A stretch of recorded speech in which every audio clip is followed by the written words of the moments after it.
Chapter 602. Lucian was in a dilemma. In the past, his relationship with White Lotus could only be said to be ordinary. Although they had known each other for a long time, they were definitely not close. However, he did not want White Lotus to die inexplicably. Otherwise, why did he have to go to the underground cave and rescue her? However, it was a very difficult choice at the moment. White Lotus looked fine on the outside, but the spiritual power in her body was very violent and abnormal. It was very likely that she would lose control at any time, and this beautiful and talented girl would be blown to pieces. However, could it be that Lord Tianlan also saw that she was so talented and had other thoughts in his heart? After all, she was still the last disciple of Hakushin Jinkuan. That moment was not long, and White Lotus could not afford to delay it. However, in Lu Chen's heart, it seemed to suddenly be tormented by a dilemma for a long time. But in the end he finally shook his head, sighed, and whispered to himself, "Forget it anyway, it's not the first time I've been a scapegoat. If I want to be a scapegoat, then let me be." He no longer hesitated and strode towards the Kunlun temple. Atsu ran behind him, and suddenly its eyes lit up. It saw that under the big pillar outside the Kunlun temple, Oxen was lying there and seemed to be lazily basking in the sun and dozing off. Atsu barked excitedly, and sped up its pace towards Oxen. Of course it was different from Lucian. It was not worried about White Lotus's injury at all. Probably in the mind of this black dog, even if White Lotus died, it would not be sad at all. If White Lotus woke up at this moment and saw this scene, she would probably be half dead from anger. Earlier at the horse-washing bridge at the foot of the mountain, she had also gotten a lot of demon beast meat to feed this black dog, but it seemed that it was all for nothing. Oxen felt it very quickly. It raised its head and looked over. It saw the black dog running to its side, wagging its tail and growling in a low voice. It seemed very happy. Oxen's attitude towards Atsu was much better now. It swung its tail and let out a moo sound, not sure if it was a greeting or not. However, when it turned to look at Lu Qin, especially when it saw Lu Qin holding the unconscious White Lotus in his arms, Oxen seemed to be stunned for a moment before it stood up. Lu Qin walked to the outside of the hall and looked inside. He did not see Supreme Lord Tianlan in the hall. After frowning, he said to Oxen, "Where's the damn Baldy? I need him to save someone. It's urgent." Oxen hesitated for a moment, turned around and walked into the hall, then all the way to the back hall. Lu Qin looked at its back and thought for a moment. Then he walked into the hall with White Lotus in his arms. He found a quiet place with no wind and carefully put her down. It was very quiet. Atsu seemed to have stayed outside. It seemed that since the last time they came here, Atsu did not like to enter this hall anymore. That dog was very smart. Lu Qin held White Lotus's palm and calmed his mind. Then he carefully inserted his spiritual power into White Lotus's body again and began to check on her injuries. The violent spiritual power in White Lotus's body was still extremely fierce, but Lu Qin had learned from the previous mistake. This time he was very careful to hide in a corner of her meridians, so he persisted a little longer. Taking advantage of this opportunity, he carefully felt the situation in White Lotus's body. Then his expression became a little strange. The violent spiritual power that suddenly appeared in this girl's body was extremely powerful. Everywhere it passed, it was fierce and violent. Even White Lotus's meridians could not withstand this power. This was the first time Lu Qin had seen such a strange phenomenon in so many years of cultivation. In the past he had never seen such a strange thing. Because it looked like the spiritual power did not seem to be White Lotus's own spiritual power.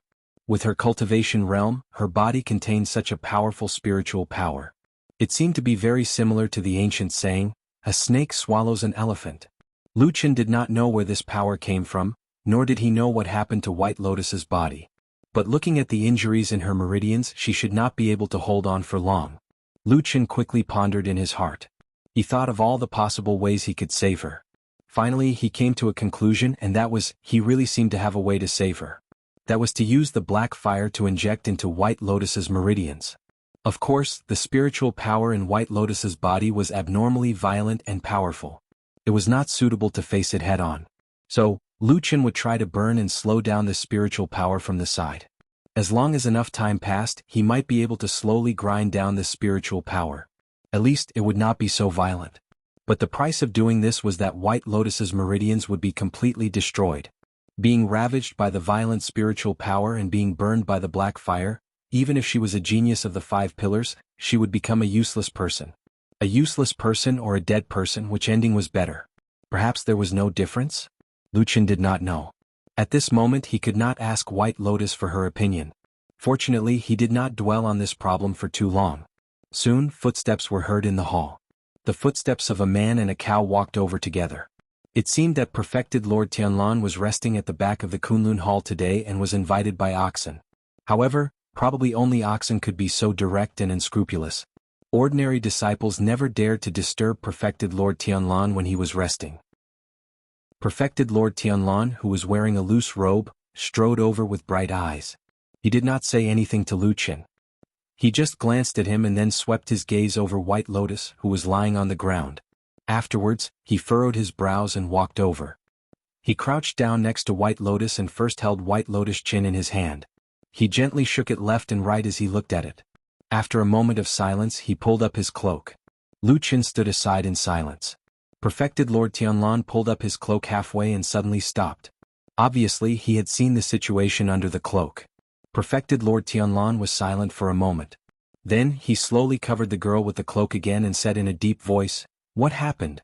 Luqian used the simplest and most direct words to tell him about this matter, including the strange and extremely dangerous anomaly in White Lotus's body. Perfected Lord Tianlan's face darkened slightly. He suddenly stretched out his hand. However, he did not hold White Lotus's fingertips like Luqian did. Instead, he directly pressed his hand on White Lotus's forehead. At that moment, Luqian seemed to hear the air suddenly tense and there was a faint tearing sound of electric currents. However, everything was still quiet. Suddenly, an inexplicable wind blew past perfected Lord Tianlan and lifted a corner of his loose robe. A blue brick under his feet cracked and turned into powder. Perfected Lord Tianlan's expression did not change. He pressed his palm on White Lotus's forehead and looked a little cold. After a moment he said in a low voice, "A snake swallows an elephant." After saying these 3 words, a murderous look suddenly flashed across his face. The murderous look was so obvious that Luqian felt it almost instantly. He could even feel that the damn Baldy did not intend to hide it at all. He just revealed it so blatantly. Then, he heard perfected Lord Tianlan suddenly turn to him and ask, "Does White Lotus know the blood food secret method?" Chapter 603. Supreme Tianlan looked at Luqian without any strong hostility. That cold murderous intent was not directed at him. Luqian could feel this. At the same time he also understood why Supreme Tianlan would have such an emotion. The blood food secret skill was not a very honorable Taoist skill, its origin was mysterious, when it was formed was not known, but basically it was thought to be inextricably linked to the evil cult and the ancient witchcraft of the southern wilderness barbarian tribes. Even for a long time, there were people in the human race cultivation world who suspected that this sinister and evil skill might be the result of the cross between these 2 kinds of evil skills. Supreme Tianlan was the leader of the good faction in the world and even had the prestige of being the world's #1 person. He certainly did not have a good impression of this kind of skill that was related to the evil cult. Luqian was well aware of this, and he also knew that if he let nature take its course, it might not necessarily be a bad choice. Perhaps he would have done so in the first place. After all, after so many years of tempering, silence and patience had long since become his habit. But in the end, for some reason he still opened his mouth and said, "She knows the blood food secret skill, but," he paused and then calmly said, "I have been in the evil cult for 10 years and almost never seen anyone use this evil skill. I think it should be more related to the barbarian witchcraft of the southern wilderness barbarian." Supreme Tianlan's eyes slightly narrowed, the way he looked at Luqian seemed to have changed, but Luqian met his gaze and did not have any intention to avoid it. After a while, Supreme Tianlan suddenly sneered and said, "Then you mean she is actually a southern wilderness barbarian?" "No." Luqian immediately shook his head and said, "I don't know how she actually practiced this evil skill, but she is definitely not a barbarian." Supreme Tianlan nodded, looked down at White Lotus and said, "There is actually such a monster in the underground cave, it seems that we need to go and have a look." While speaking, he looked at Luqian and lightly said, "Come with me later." "Okay." Luqian agreed. Perfected Lord Tianlan kept his hands in his wide sleeves and paced back and forth for a while before suddenly asking, "Although her injuries are strange and dangerous, I should be able to save her." Luqian's heart skipped a beat, but there was no joy on his face. Instead, his heart sank, but his face was calm as usual and he only nodded. Indeed, Perfected Lord Tianlan turned around and looked at him with a smile. "Then do you think I should save her?" Luqian took a deep breath and said, "You asked me to bring her back and I did it. As for whether or not to save her, I can't make the decision. It's up to you." Perfected Lord Tianlan stared at him for a moment before nodding. Alright, let's not save him then. It'll save us some trouble. As soon as he finished speaking, he waved his sleeve and turned around. Just like that, he walked all the way into the rear hall and didn't look back even once. Lu Qin silently watched perfected Lord Tianlan's back as he left. For a moment he was also speechless. When that imposing figure disappeared from the hall, he lowered his head to look at White Lotus on the ground. The cloak was still covering her body. Although it covered her originally beautiful body that was now covered in blood, some of the blood still slowly flowed out and dyed the surrounding bricks red. White Lotus was still unconscious. At least her eyes were tightly shut and there was no sign of her waking up. Lu Qin looked at her beautiful face with an unusually complicated expression. After a while he bent down and hugged the girl's body again. Perhaps because she was pressed against his chest, White Lotus once again felt that familiar warmth. She moved her body and pressed closer to him. Then Lu Qin heard her seemingly unconsciously murmur a few words. The voice was very vague and indistinct. Lu Qin listened carefully, but White Lotus didn't continue to speak. After waiting for a while, he had to carry her out of the Kunlun hall.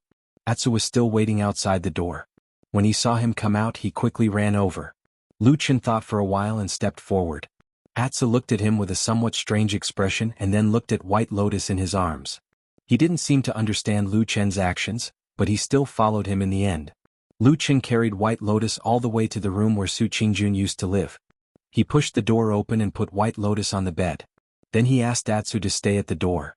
Before he closed the door, he said to Atsu, "Don't let anyone else in." Atsu barked and lay at the door. Lu Qin patted its head and then closed the door. The room suddenly became quiet. It was so quiet that it was somewhat lifeless. However, the strong smell of blood from White Lotus's body made this place feel a little different. At least it was not so rigid. Lu Qin walked to the edge of the bed and silently looked at White Lotus. After a while, he suddenly said, "There's so much blood on you. You've dirted her bed. I'm afraid that when she comes back, she won't use this bed anymore." White Lotus didn't say anything. It seemed that she couldn't hear his words in her coma, or even if she heard it, she couldn't make any response. Lu Qin didn't say anything. He just frowned and sat down on the edge of the bed. After a moment of hesitation, he grabbed one of White Lotus's soft hands and held it tightly. "Tell me, should I take the risk to save you?" Lu Qin asked White Lotus. Judging from his expression, it seemed that White Lotus would give him an answer. "Moo!" Oxen let out a low moan. It chewed the elixir it got from somewhere unhurriedly. Not far from it, perfected Lord Tianlan walked over. After glancing at it, he said lightly, "I didn't save her." Oxen didn't respond. Perfected Lord Tianlan also didn't say anything. He just put his hands behind his back and looked up at the sky. After a while, he suddenly sneered and said, "A snake swallowing an elephant? She's so young, but she's really ambitious." This time, the green ox paused for a moment and looked up at Perfected Lord Tianlan. Perfected Lord Tianlan waved his hand and said, "There's no need to be a busybody. My senior brother's legacy has been severed. There's nothing to feel pity about. Besides, she still has 2 senior brothers on Kunlun Mountain. Although they didn't inherit the Snow Wind scripture, at least they have the status." After a pause, a trace of dissatisfaction flashed across his eyebrows. He said, "But Lu Qin should know what I'm thinking. Why didn't he just kill this woman in the cave and bring back her corpse?" The green ox snorted and mooed. It turned around as if it was a little disdainful. After a moment of silence, Perfected Lord Tianlan suddenly sighed and nodded. "That's right. You and Master always feel that I'm too murderous. Lu Qin is different from me. Perhaps he has his own merits." He seemed to lose interest and turned to leave while shaking his head. However, he had only taken a few steps when he suddenly sensed something and looked up at the sky again. A ray of bright light shone down from the sky. In an instant, the sea of blood and dark clouds that filled the sky dispersed, and the sky became bright again. The terrifying and gloomy phenomenon quickly disappeared, and the sky became clear again. Perfected Lord Tianlan grinned and muttered to himself, Soon. There's only one more time." Chapter 604. His memories were still a bit chaotic. That sudden sense of emptiness still lingered in Lu Chen's heart, making him feel somewhat fearful and uneasy. In fact, if it was a complete emptiness, it would be like sleeping soundly at night, completely unaware of what had happened outside in the dead of night. Of course, there was nothing to be upset about. But in Lu Chen's heart, there was always an inexplicable shadow swaying back and forth in his heart. He tried his best to recall what had happened in that blank period of time, but he just couldn't remember it. Yet there were one or two jumping-off effects that kept flashing through his mind. He didn't know what the meaning of those inexplicable and strange, or perhaps it could be said that everything was blurry, or perhaps it was all his own hallucinations and overthinking. But in his heart, there was always a voice that he couldn't get rid of. It made his hair stand on end, made him break out in cold sweat, made him continuously search for the past, always returning without any results, but he still couldn't give up. That mournful and angry roar seemed to always echo in his mind. That voice's origins were unfathomable, perhaps he had never heard these words in his life, but it seemed to be engraved in the deepest part of his heart, never leaving. Those words were like a knife, coldly illuminating the darkest depths of his heart. That voice shouted, "You actually killed even her," and a low groan, containing a trace of pain, echoed in Lu Chen's ears. Lu Chen's body trembled, and then he woke up from his imagination and endless bewilderment. He shook his head, feeling helpless towards that almost completely blank and blurry memory. His hand was still holding White Lotus's palm. Probably because he had rubbed and carried her several times, the smell of blood on White Lotus's body had already weakened a lot, and the blood that was originally dripping had also gradually dried up, no longer flowing wantonly. Correspondingly, Lu Chen's cloak seemed to be completely dyed red. Lu Chen composed himself, thinking back to that terrifying conjecture he had just made. For some reason he actually shivered. For a man with a strong will like him, this was quite rare. But when he looked at White Lotus again, he carefully examined White Lotus's face, silently staring. After a long while, he suddenly sighed softly, saying to himself, "It really seems a bit similar." After saying this, he didn't say anything more. He only looked like he had made up his mind, no longer hesitating. His hand that was holding her suddenly clenched tightly, and then he closed his eyes. The room was extremely quiet until suddenly, a low whistling sound could be heard from an unknown place. Then a gust of wind blew from a corner of the room, blowing up a corner of Bai Lian's cloak. The man sitting next to the young girl had a calm expression, his eyes tightly closed, as if he was concentrating on thinking about something. And on his body, there was suddenly a faint light, and then darkness rose, turning into a dark flame, silently. "Everything depends on your own fate, okay?" There was a hint of helplessness in his words, but it also made others feel that he was being particularly irresponsible. Perhaps if White Lotus were awake right now, she would probably be seething with anger and give Lu Chen a good scolding. The black flame burned, moving around Lu Chen's body, and then gradually gathered on his right arm, beginning to move closer to White Lotus's soft hand. Outside the room, Black Dog, who was lying on the ground lazily, suddenly felt something. It turned back to look at the closed door of the room. A faint dark flame also flashed in its eyes, but after a while, it buried its head between its front legs, lying on the ground, and yawned. Sometimes, people are so stupid, always looking for trouble for themselves, right? When the sky was completely dark, Atsu was lying on the stone steps outside the door, snoring loudly. The cold night wind blew past, ruffling the shiny black fur on Atsu's body. It didn't seem to care about the cold at all, and it didn't disturb its sweet dream at all. But suddenly, there was a sudden light footstep behind it, and the ears of Atsu, which was still asleep a moment ago, suddenly pricked up, and then its eyes opened. Two cold green lights suddenly appeared in the dark night. The footsteps immediately stopped, but it was already too late. Atsu's entire body was like a taut spring, leaping up in an instant. In the darkness of the night, he was like a deep bow and arrow flying over in an instant. Accompanied by a terrifying roar, he instantly pounced on the figure that suddenly appeared and threw him to the ground. Then his snow-white fangs were already on the person's neck. In the next moment, the person's neck was about to be bitten off. Hey, stop, it's me, old ma, it's me." The person who was pounced on struggled desperately, but then he resisted, because his neck was being bitten by a row of terrifying teeth, and his skin was a little painful, as if it would break and bleed at any moment. Atsu's movement paused for a moment, and after a moment the dark green light in its eyes gradually faded. It then opened its mouth, took 2 steps back, and returned to the stone steps in front of the door, lying on the ground, and yawned.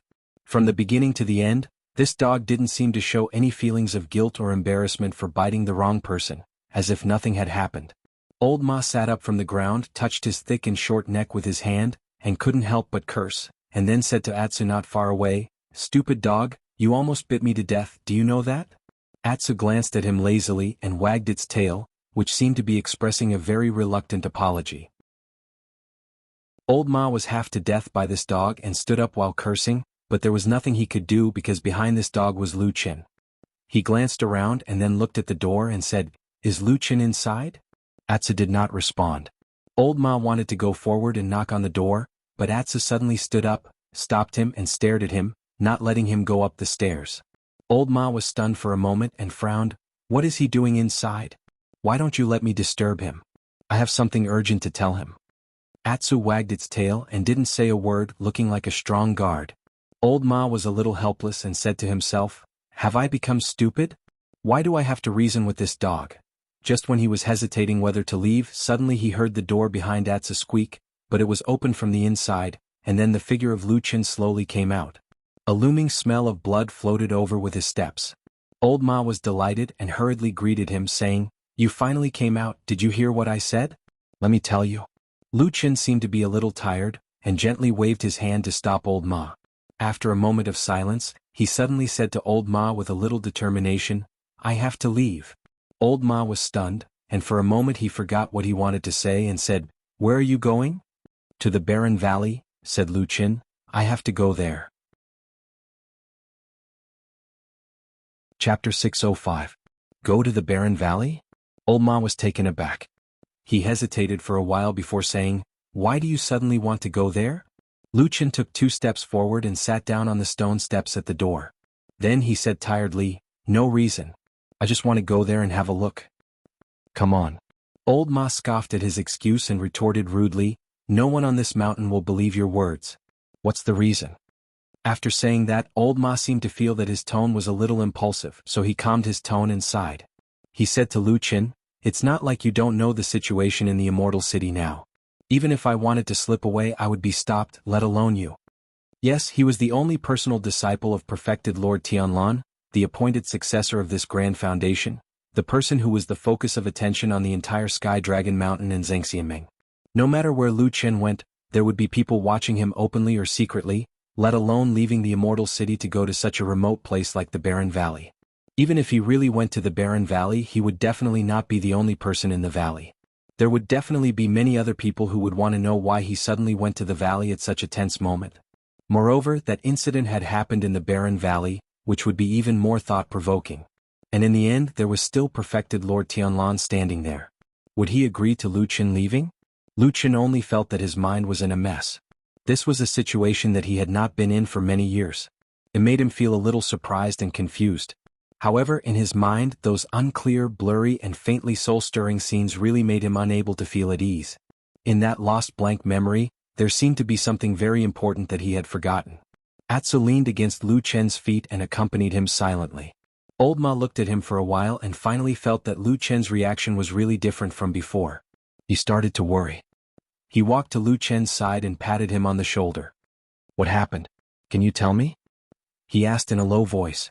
Lu Qin sat in silence for a while before raising his head to look into Old Ma's eyes.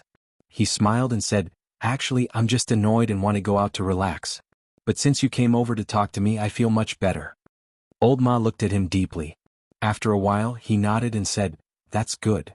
By the way, what did you want to tell me just now?" "I think it's something urgent," Lu Qin said to Old Ma. "Oh, that's right." Old Ma seemed to have remembered his mission and forgot all the questions from before. He said, "Hall Leader Shuiying sent someone to tell you to go to the haunted house, immediately. She's waiting for you there." Lu Qin was startled. He showed a trace of surprise and said, "Why did she go there again?"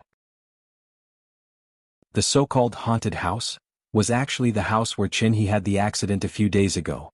After the incident, although Fiyunji acted quickly and sealed off the scene, especially the bedroom where the murder took place, there was no such thing as an airtight wall in the world. Very soon, some news and rumors were quietly spread and transmitted secretly in Zhangxianming. In fact, the content of the rumors was very simple. It was nothing more than the scene of the murder that took place in the house was extremely horrifying. It didn't seem like something a normal person would do. Of course, those who would kill women and children were definitely not normal people either. However, after a period of time, a very strange rumor suddenly appeared in Zhangxianming. It was said that although the house looked fine before, in fact, a long time ago, another murder had taken place. It was very inauspicious. However, many years later, no one knew whether it was forgotten or did not care about this taboo, but the house was given to Qin He and his family to live in. As time went by, many people directly called the house a haunted house. However, there was a hidden meaning in this rumor, and the spearhead was faintly aimed at the people in Fuyunji. Of course, Lu Qin had also heard of this rumor, but he didn't pay much attention to it. At this moment, when he heard what old Ma said, he frowned. On the other hand, old Ma's face looked a little solemn. He actually looked around first, then lowered his voice and said to Lu Qin, "In a secret place in the house, someone found something." Lu Qin looked at him and said, "What thing?" Old Ma didn't directly give an answer. He only said, "I'm not too sure, but according to the news from hall leader Shui, it seems to have something to do with the devil cult." Lu Qin's face suddenly became gloomy. That house was originally for Qin He and his family to live in.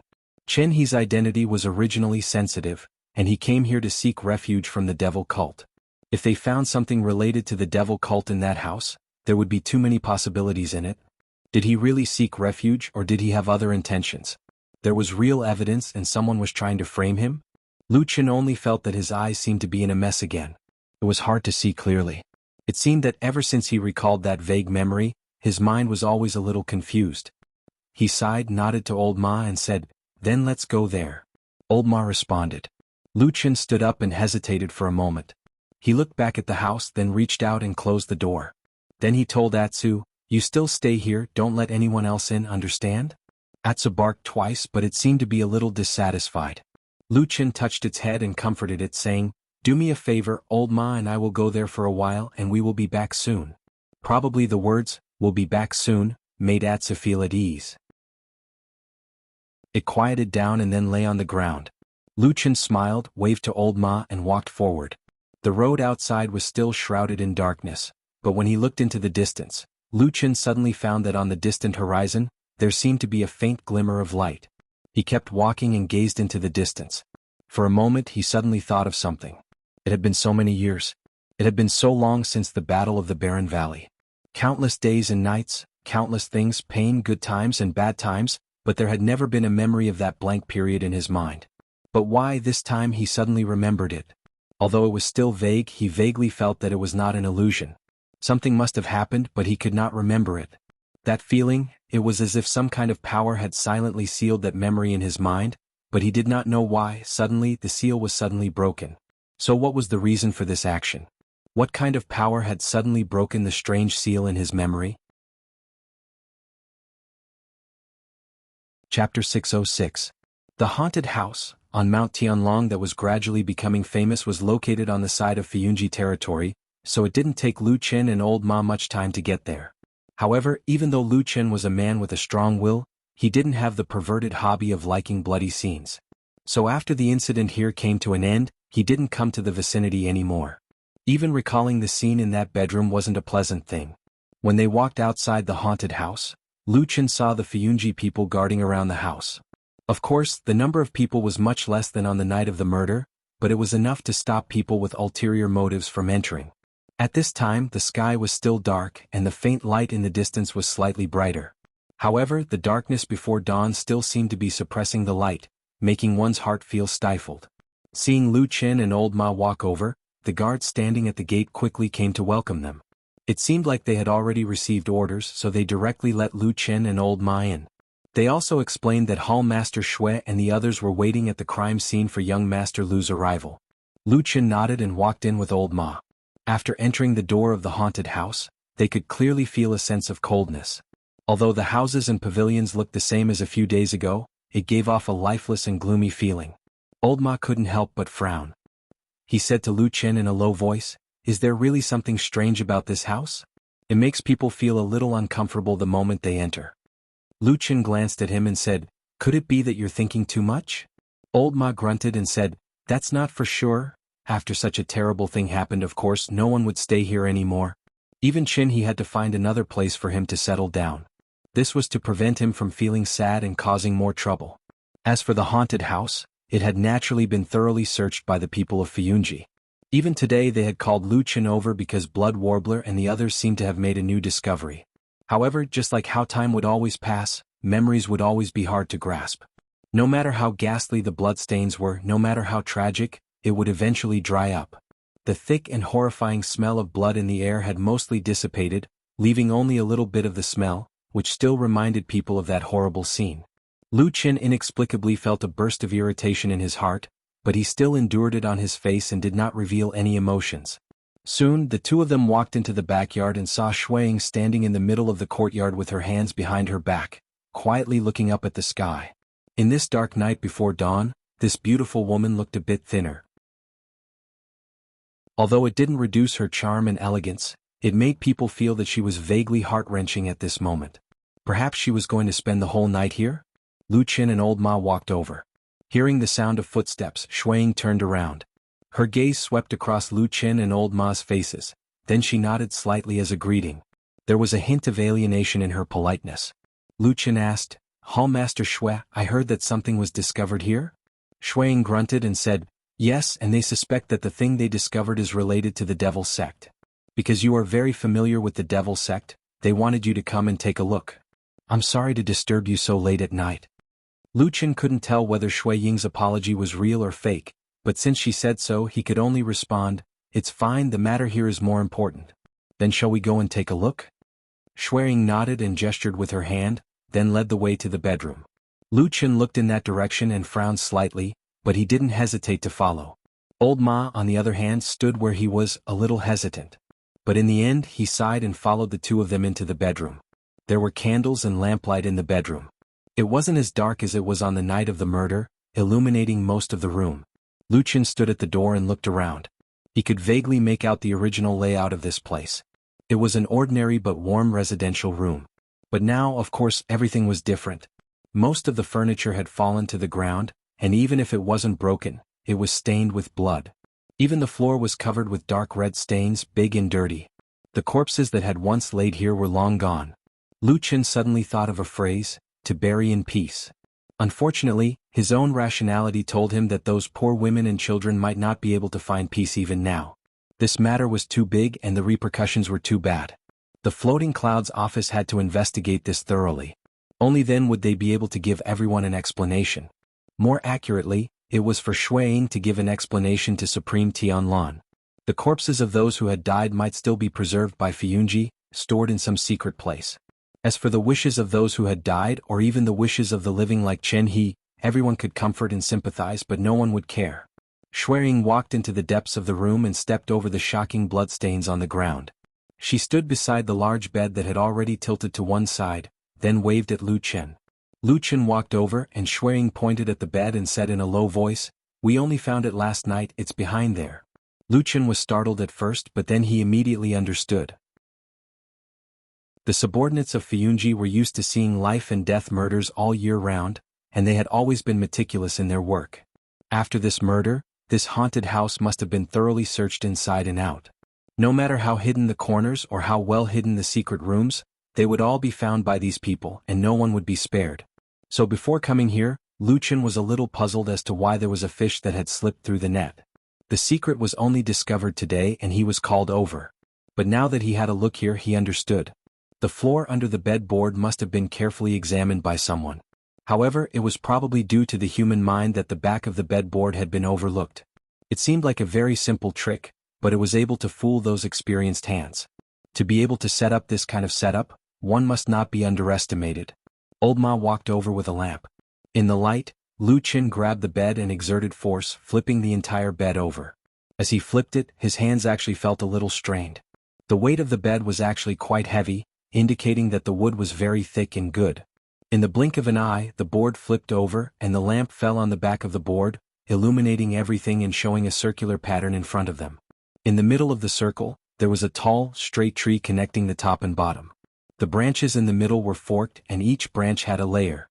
Each layer had a different pattern carved on it. There were birds and beasts, Shura demons, humans, immortals and monsters.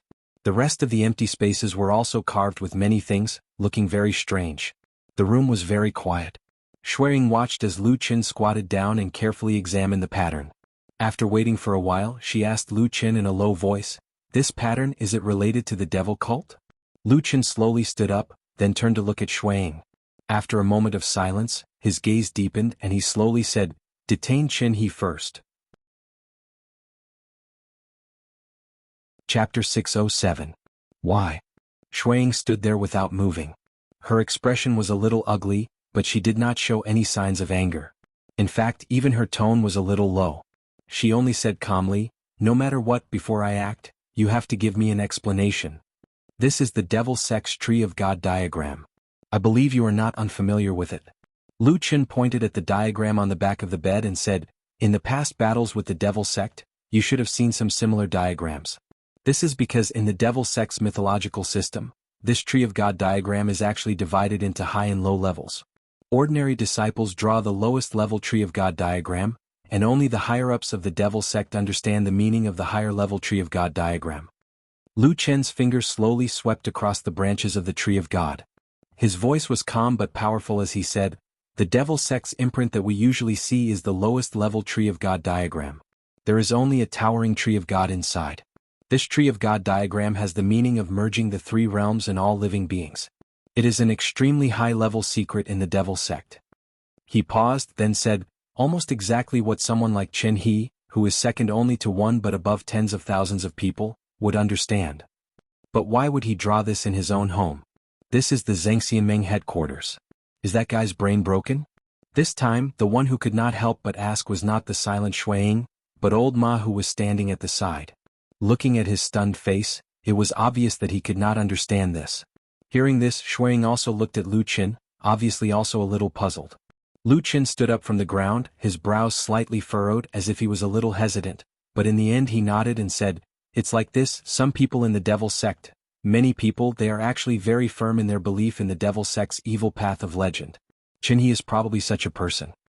Shui Ying's face looked a little cold as she said, "Then why did he betray the Devil Sect and rely on us?" Lu Qin shook his head and said, "No, he did not betray the Devil Sect's belief.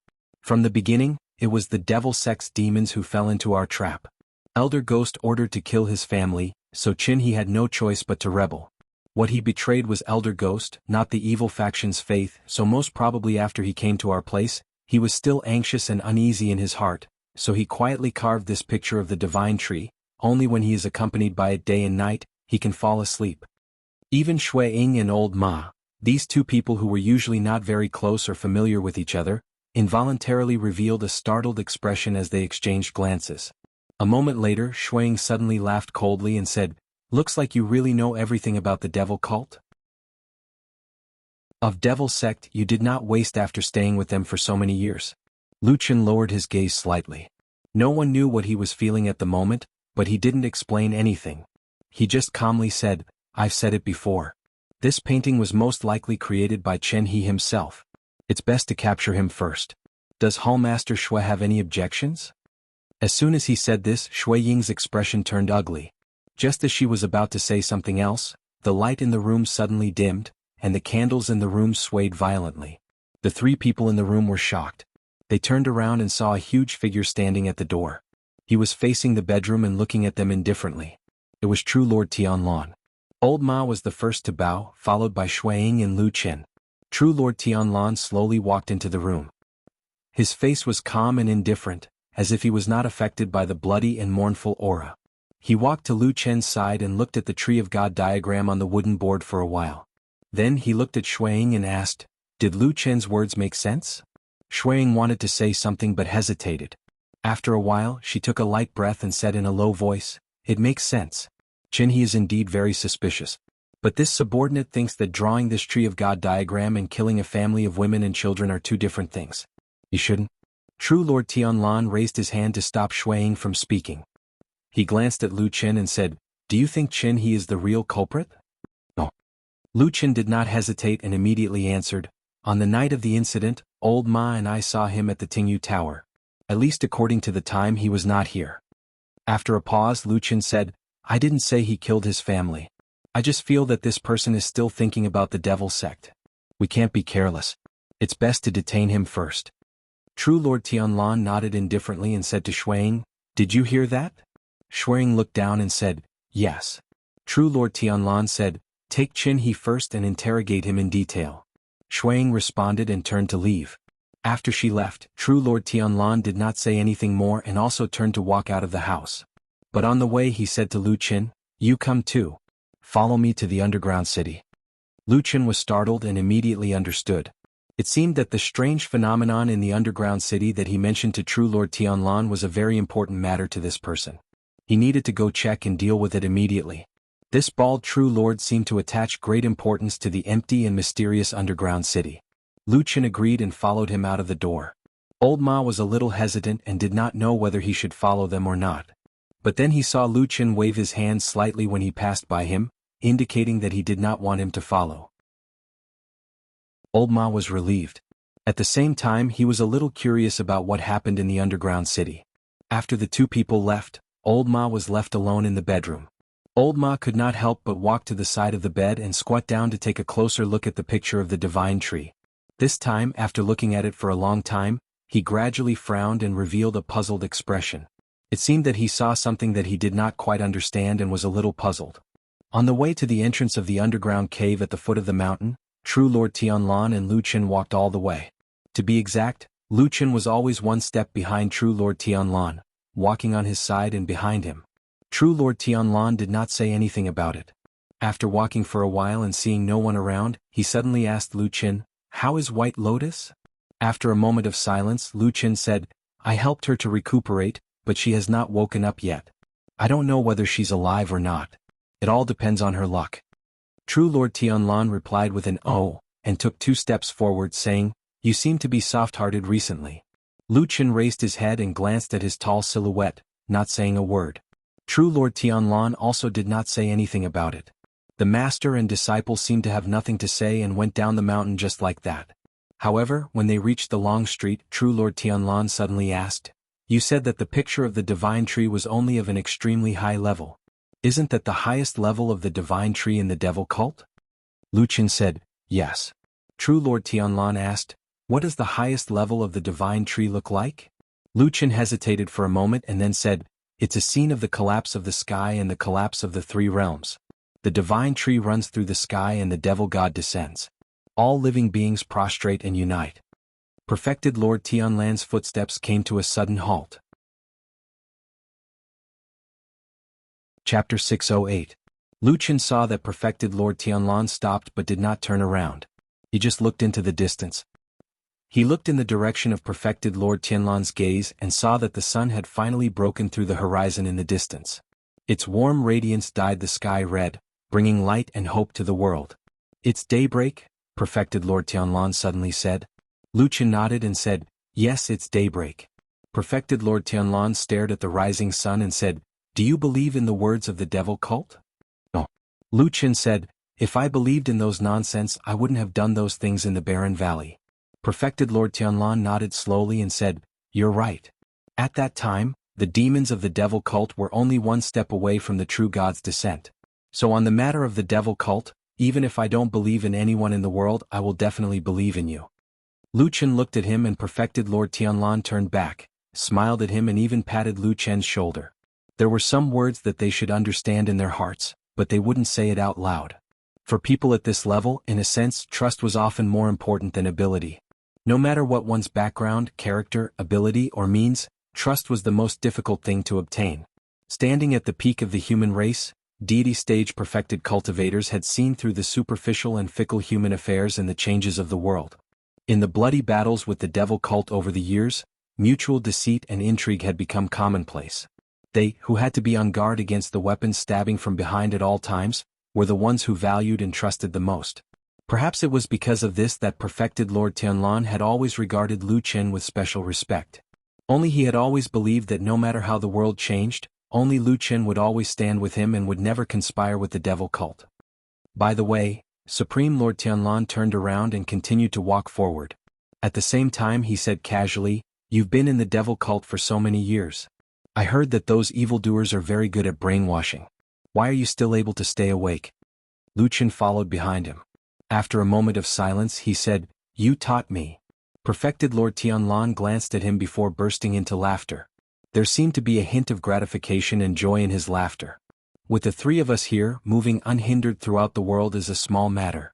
In this world there is not a single person who can contend against us. Even that bastard Tianlan has no choice but to lower his head." A slightly complacent voice came from the main hall of the Starry Hall. Of course, such rash and bold words could not be heard by too many people. Therefore at this moment there were only 3 people sitting in the Starry Hall. They were the three famous perfected lords of the divine transformation realm in Zhangxianming. They were the master of the starry hall, perfected Guyu, the master of the heavenly law hall, perfected Taihu, and perfected Guangbo. The one who was speaking now was perfected Guangbo. He looked excited and expectant. Obviously, he was very proud of himself for organizing this secret alliance against perfected Lord Tianlan and the Fiyunji faction. He almost patted his chest and boasted. Compared to perfected Guangbo's arrogance and complacency, perfected Guyu and perfected Taihu looked calmer. Among them, perfected Guyu pondered for a moment and looked at perfected Taihu. Then he asked, "You really can't persuade perfected Golden Dragon and perfected Flowing Cloud?" Immortal Guangbo's expression froze. Immortal Tiehu, who was sitting beside him, continued, "Yes, I've talked to the two of them in private. Immortal Golden Dragon said that he's old and probably doesn't have much time left, so he doesn't want to be involved in these matters. Immortal Luyun, on the other hand, is trying to comprehend the mystical arts and has been in seclusion for 20 years. He's reached a critical juncture and can't be distracted." Perfected Guyu nodded slowly. Seeing his expression, perfected Guangbo hurriedly said, "Even so, these two perfected immortals have promised in private that they will restrain their subordinates and never get involved in unnecessary things. In fact, with the strength of the three of us, we have an overwhelming advantage over Fiyunji. As long as they don't play any tricks and don't side with Tianlan, we will definitely win." Perfected Guyu still looked a little worried. He said in a low voice, "Could it be that these two are hesitant and secretly tell this to Tianlan?" Perfected Guangbo frowned and glanced at perfected Taihu. Perfected Taihu smiled and said confidently, "I can be sure of this. They won't do that. Based on their temperament, they can easily find an excuse to make it hard to distinguish the truth from the lies. But if there is a conflict, they will most likely sit on the mountain and watch the tigers fight. After that, we will give them some small benefits and they will naturally leave." Perfected Guyu clapped his hands and said with a smile, "Brother Taihu is indeed astute. Everything is under control. Since this is the case, let's do it." Taihu smiled and perfected Guangbo was very happy. He clapped his hands and said, "That's right. When the time comes, we will get rid of those ambitious people and clear up the universe. When the righteous return to peace, it will be a blessing for all people." A blessing for all people. Perfected Guyu silently repeated these words in his heart. He was a little speechless, but he did not show it on his face. He still smiled and applauded perfected Guangbo's bold words. Then, as if he suddenly thought of something, he frowned and said, "Speaking of which, since we are going to do such a big thing, we should have a name. Since we are an alliance, we should also have a person to take charge of the overall situation, give orders and judge the situation. Only then can we unify the command and achieve great things." As soon as he said this, perfected Taihu and perfected Guangbo nodded in agreement, but neither of them said anything after that. Guyu True Monarch frowned and after a while said to the two, "I think this alliance can be called Heaven Breaker. As for the responsibility of being the leader, I am willing to be your assistant and run errands everywhere. I will not shirk." "Very good, very good. Brother Guyu deserves it, you deserve it." The two people opposite him nodded and looked at each other with a smile. But other than that, no one was willing to say a word more. But the meaning in the silence seemed to be obvious. "Choose me. Choose me." These two words seemed to have been engraved in their eyes and written on their faces. Everyone knew that once they were in charge, they would have great power in their hands. The most important thing was that when it was time to divide the profits after the matter was completed, they would definitely get the biggest share. Wasn't this the reason why everyone fought with their lives and even fell out with that madman Tianlan for the sake of justice in the world? Justice and justice? What was that? Could it be eaten? Could it feed so many people under them? The two looked at perfected Guyu with smiles on their faces. Obviously, they were waiting for perfected Guyu to continue speaking and say that name. Even though perfected Guyu's cultivation was profound, his willpower was firm, and he was mentally prepared, but at this moment, being looked at like this by the two people, he felt his heart numb. After all, they were both spirit-severing perfected cultivators. The consequences of getting angry. Even people of the same level would be afraid of it. He took a deep breath and thought for a while. Then he showed a trace of embarrassment on his face. After a while, he took a deep breath and said, "In my opinion, the position of the main leader must belong to Brother Taihu." Crack. A crisp sound was heard. It was the teacup in perfected Guangbo's hand that exploded and turned into powder. Chapter 609. The main hall of the Starry Hall was large and spacious. Now that there were only 3 of them, of course it would not be very lively. Therefore, the sound of the teacup being crushed sounded particularly loud and clear. Even the guards outside the main hall, who were separated by a closed door, were startled and turned to look in this direction. In the main hall, Immortal Guangbo looked a little gloomy. The spilled tea stained his hands and slowly dripped down, but he did not care. As for the other 2 people sitting at the side, Immortal Tiehu seemed to have suddenly become deaf and did not hear anything. He calmly picked up his teacup and took a sip of tea. As for Immortal Guyu, he had a bitter smile on his face and sighed. Although he had already made up his mind, and although he had expected this situation in advance, when faced with the anger of a Huashan perfected cultivator, even if he was not weaker than the other party, the pressure was still very heavy. In this world, no one knew better than the Huashan perfected cultivator how terrifying a great cultivator who had cultivated to this level was. However, when Immortal Guyu thought of this helplessly, he suddenly felt a jolt in his heart and became absent-minded for a moment. It had been many years since a great cultivator who had cultivated to the Huashan realm was killed. Huashan perfected cultivators were known to be extremely difficult to kill. Even old and weak Huashan perfected cultivators could not be underestimated. Therefore, for many years, almost no one had thought of killing a Huashan perfected cultivator, let alone taking action. In that case, when on earth did Tianlan have such a thought in his mind? Immortal Guyu suddenly thought of Hakushin Jinkuan of the Kunlun party who suddenly passed away a few years ago. For a 1,000-year-old sect like the Kunlun party, some things were destined to be hidden forever, and outsiders would never know the truth. However, perfected Lord Guyu quickly recalled the scene at that time. He remembered very clearly that at that time, perfected Lord Tianlan had left Zhengxianming ahead of time and returned to Kunlun Mountain. After that, there were several news channels that there was an intense change in the depths of Kunlun Mountain. Even one of the most famous 4 great peaks in the sky and clouds had been destroyed. That was the winter peak where Hakushin Jinkuan's cave was located. All these thoughts flashed through Guyu's mind in an instant. He thought about everything that had happened and felt a slight chill in his heart.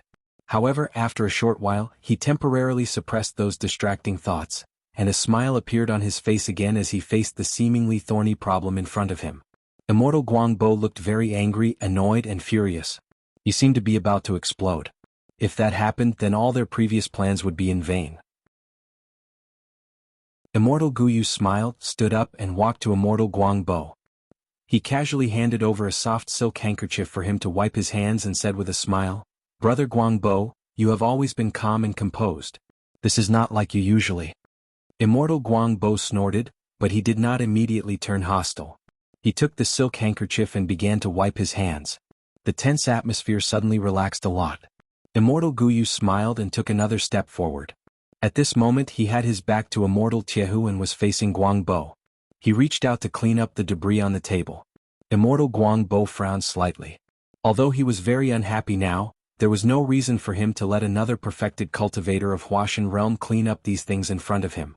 In any case, Immortal Guyu was not a servant, but a real perfected cultivator of Huashan realm. If he ignored it, it would be a bit insulting and contemptuous. Thus, Immortal Guangbo could only pout and stop Immortal Guyu. He said in a muffled voice, "Why are you collecting these things? Let someone else do it later." However, halfway through his sentence, perfected Lord Guangbo suddenly saw perfected Lord Guyu raise her eyebrows and secretly gave him a meaningful look. Immortal Guangbo's heart skipped a beat, but he still stopped Immortal Guyu. Of course, Immortal Guyu could not really do these things, so he stopped and looked up at Immortal Tiehu. He said, "Brother Tiehu, Brother Guangbo, in my opinion this matter should be settled. After all, even if we succeed in the future, the 3 of us will have the final say on how to split the profits. How about we wait until then?" Immortal Tiehu was the first to nod and said with a smile, "That's a good idea. It's settled then." He then looked at Immortal Guangbo. Immortal Guangbo looked unlucky and had a complicated expression on his face. He seemed to be calculating in his heart and finally came to a conclusion. He let out a long sigh and said, "That's settled then." Immortal Tiehu laughed and looked very proud. Immortal Tianlan and Lu Chen walked to the long street under the light of the morning sun. They looked at the Fuyunji guards who were guarding outside the curtains. Among them, Lu Chen saw the leader, Lu Ting, whom he had noticed the other day. However, at this time, Lu Ting did not seem to have noticed the 2 big shots who were walking over from the distance. He looked dispirited and seemed to be a different person from when he met Lu Chen. Lu Chen felt a little strange, but then he saw that the morale of the guards around Lu Ting was not high.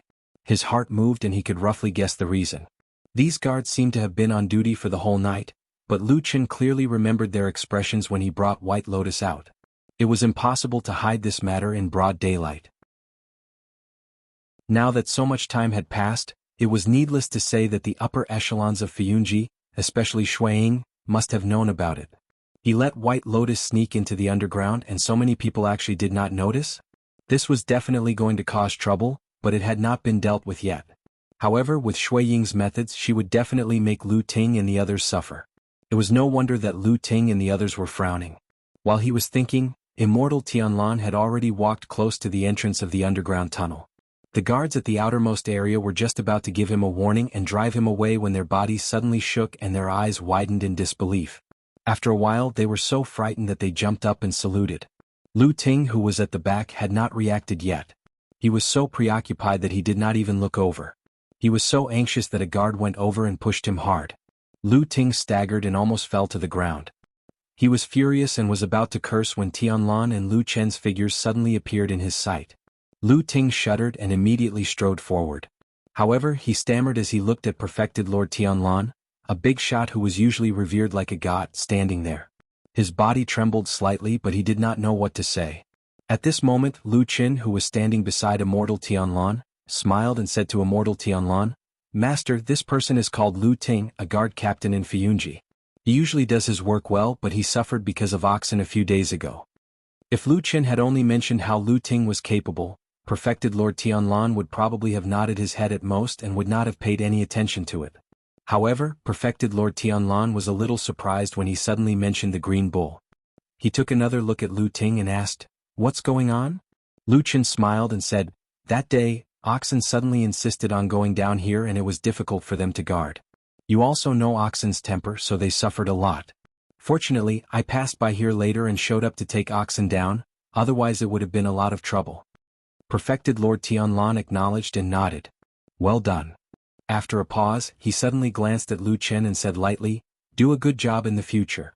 Feiyunji is the fairest place. Those who are capable will definitely be promoted." Lu Ting was overjoyed. His legs turned to jelly and he knelt down. The guards behind him also knelt down and thanked him profusely. Immortal Tianlan did not say much and walked over directly.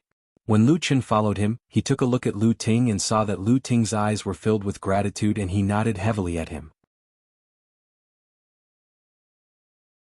Chapter 610. He was not an emperor but he was better than one. The surrounding people were prostrating before that tall figure with looks of admiration and gratitude on their faces. All of this was because of a simple sentence from perfected Lord Tianlan. He did not even give a solid promise.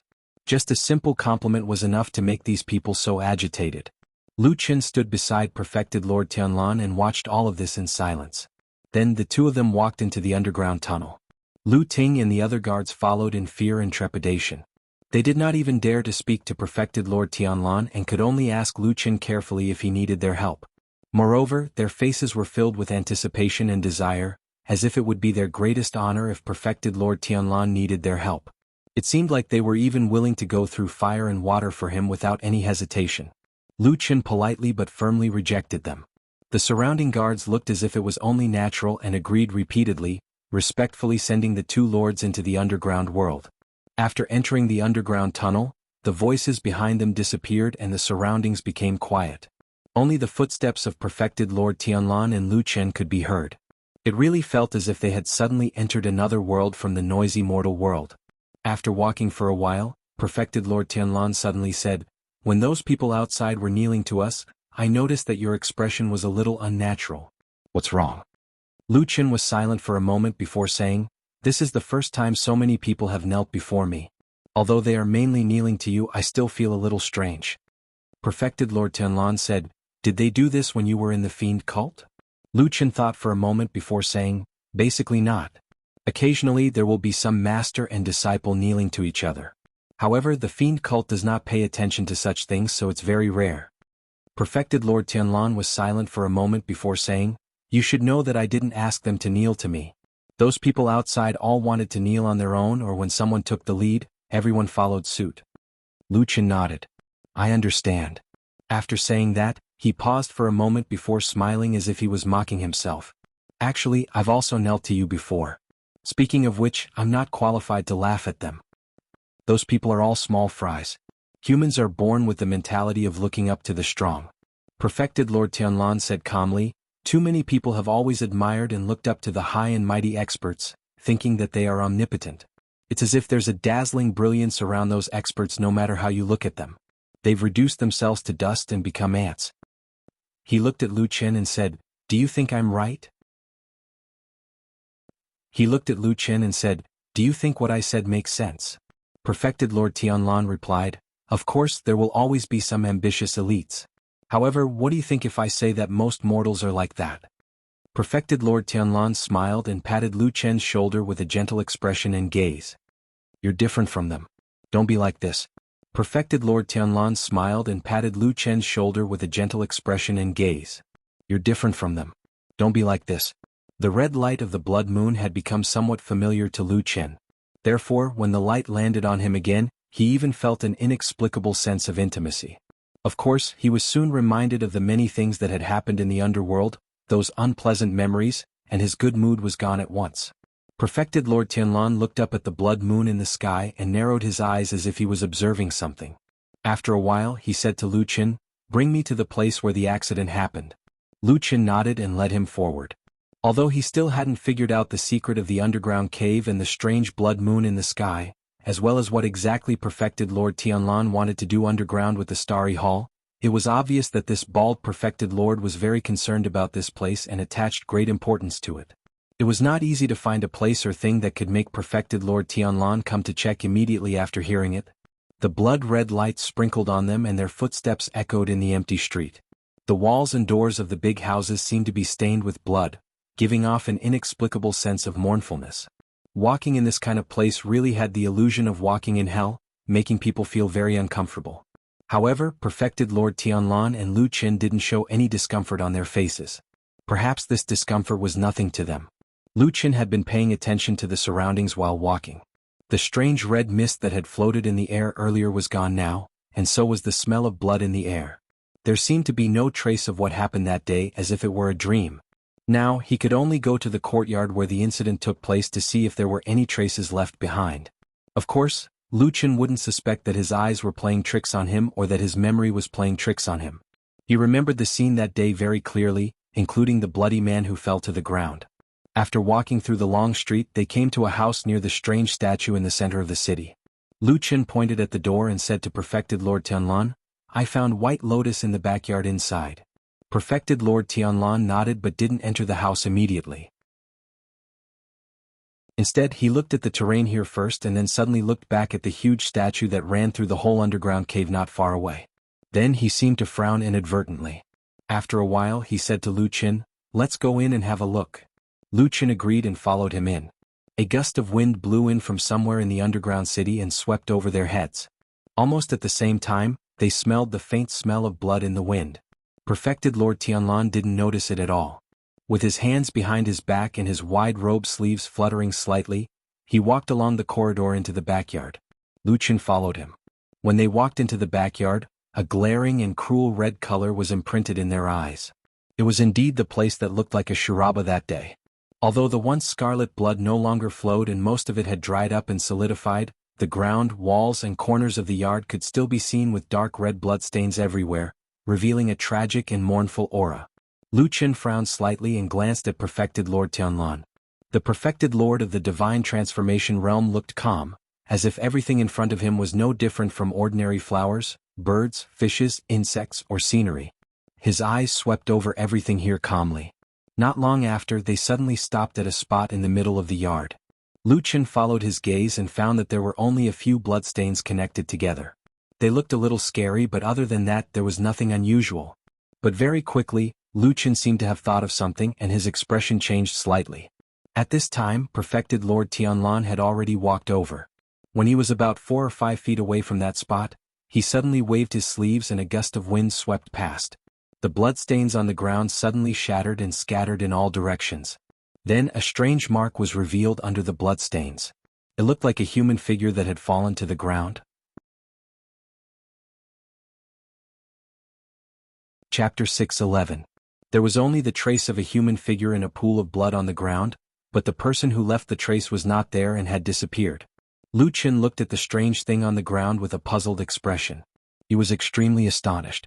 He had no idea what kind of technique perfected Lord Bai Tianlan had used just now. It was actually able to almost completely restore the general outline of the human figure that had fallen to the ground in a pool of blood.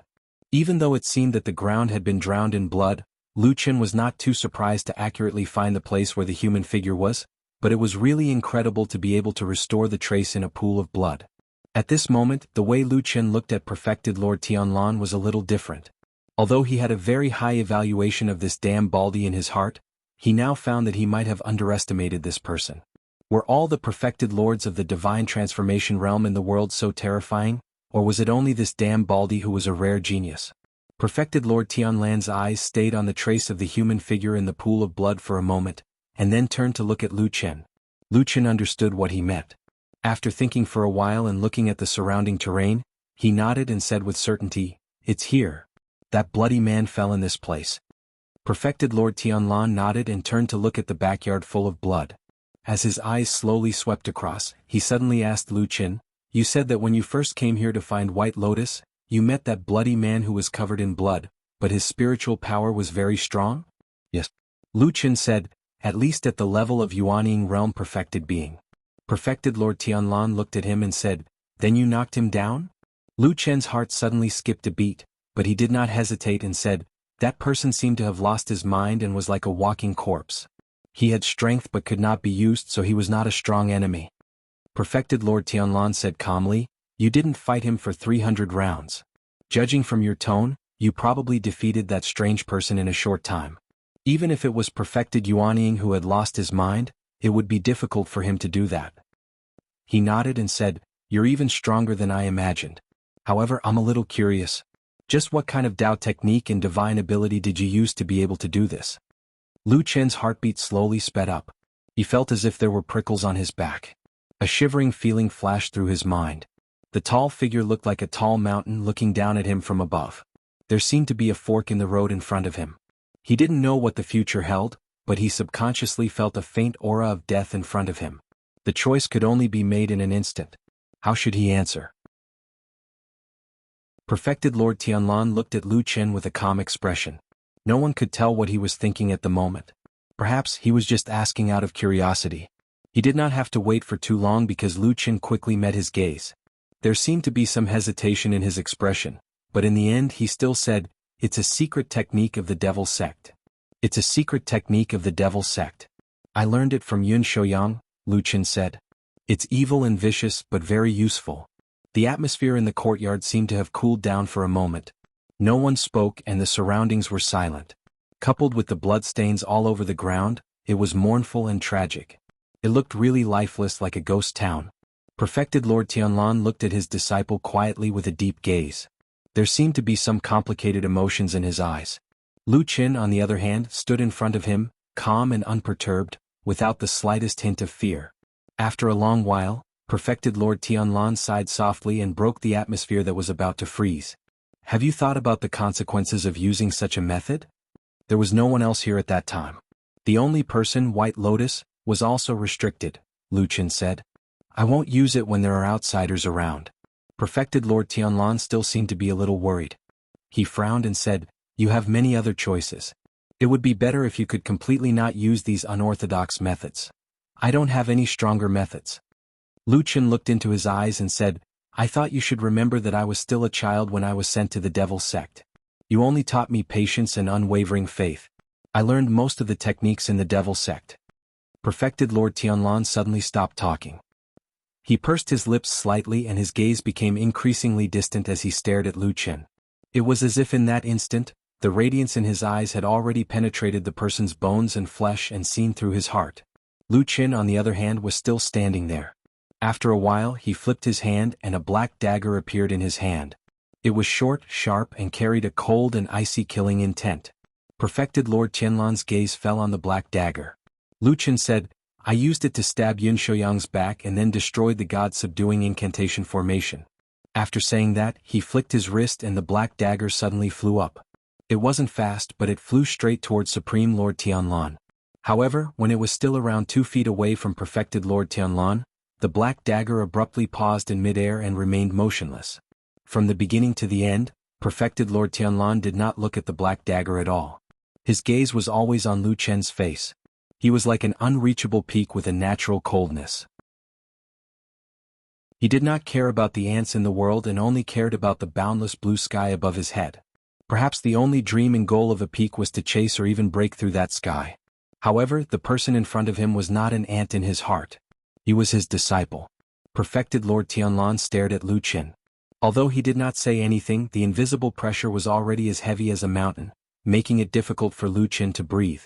As time passed, the silence seemed to be increasing the burden and he was gradually unable to bear it.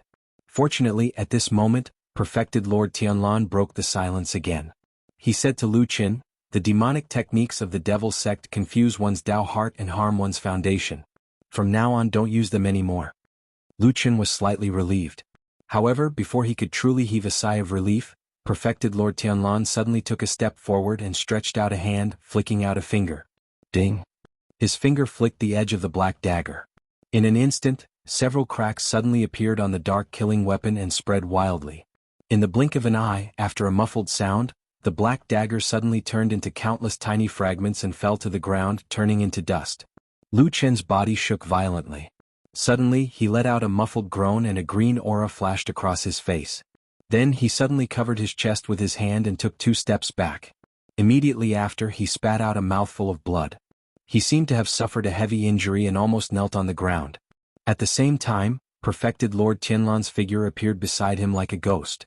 He placed a palm on his back and a pure, righteous and warm power that was like the morning sun surged into Lu Chen's body, suppressing all the evil power that was about to explode in his body. His deep and thick voice echoed in Lu Chen's ears. "It's my negligence. From today on, you will follow me to practice Dao techniques. I will teach you the magical power of the word heaven."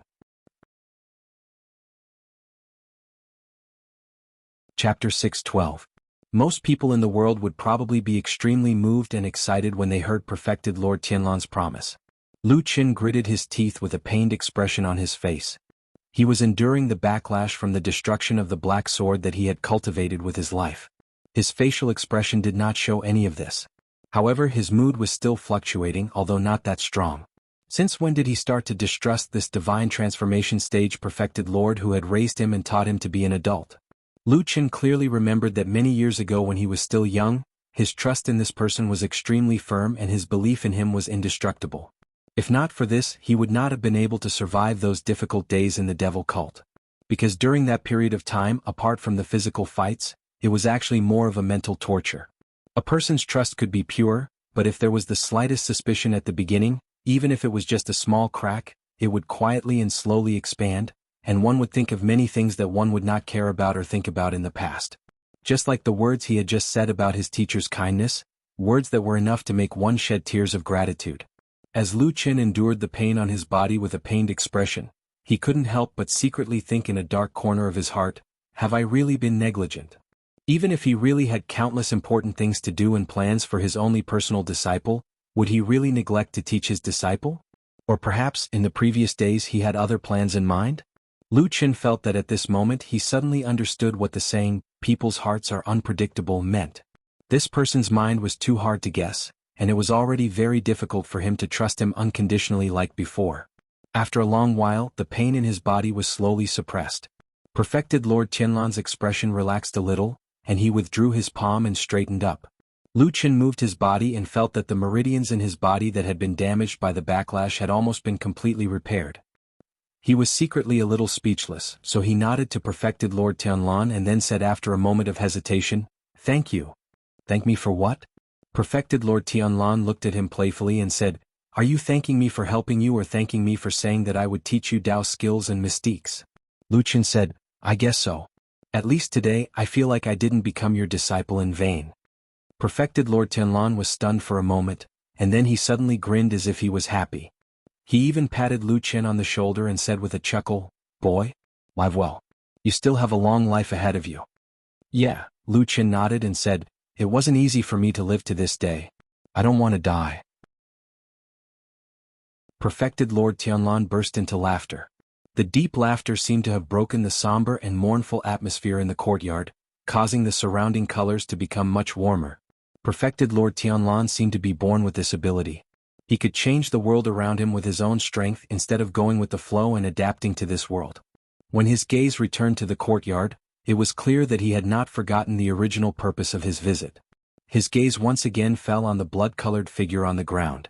After sizing it up a few times, he raised his head and looked further into the courtyard. Many places in the spacious courtyard were covered by blood, including the walls, railings, and corners. There was blood everywhere, including the edge of an inconspicuous well at the back of the courtyard. Perfected Lord Tianlan's gaze swept across the well. After pondering for a moment, he turned to Lu Qin and said, "There's something that I need you to do for me." Lu Qin was a little surprised. He did not expect Perfected Lord Tianlan to suddenly make such a request at this time, but he still said, "What do you need me to do?" Perfected Lord Tianlan said, "Go back to the entrance on the surface now and ask the guards outside to immediately find Shui Ying using the most urgent method. Then wait there. When you see Shui Ying, ask her to arrange 100 absolutely trustworthy subordinates to come to the underground city together. I have something urgent that I need them to do." After a pause, Perfected Lord Tianlan looked at Lu Qin meaningfully and said, "If you don't go and tell her, she probably won't believe me." Lu Qin's heart was in turmoil. He was full of doubts, but in the end he nodded and agreed to it. Then he turned and walked out of the courtyard. When he walked out of the gate of the residence, he could not help but look back. He could no longer see Perfected Lord Tianlan's tall figure. He did not know why, but he felt that something was not right. What urgent matter could this damn baldy have? Why did this order give him the feeling that it was deliberately sending him away? Lu Qin frowned. After hesitating for a moment, he shook his head and walked quickly to the entrance on the surface. In the backyard, Perfected Lord Tianlan stood quietly on the spot. He seemed to have waited patiently for quite a while.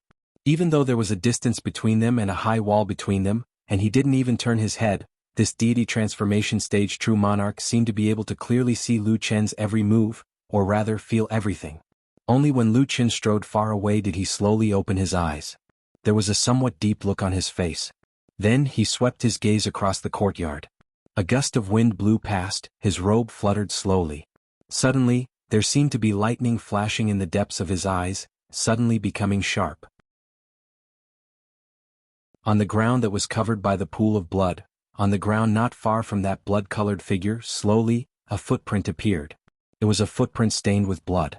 Then there was a second, a third, one after another. The footprints slowly extended forward until they stopped at the edge of the well.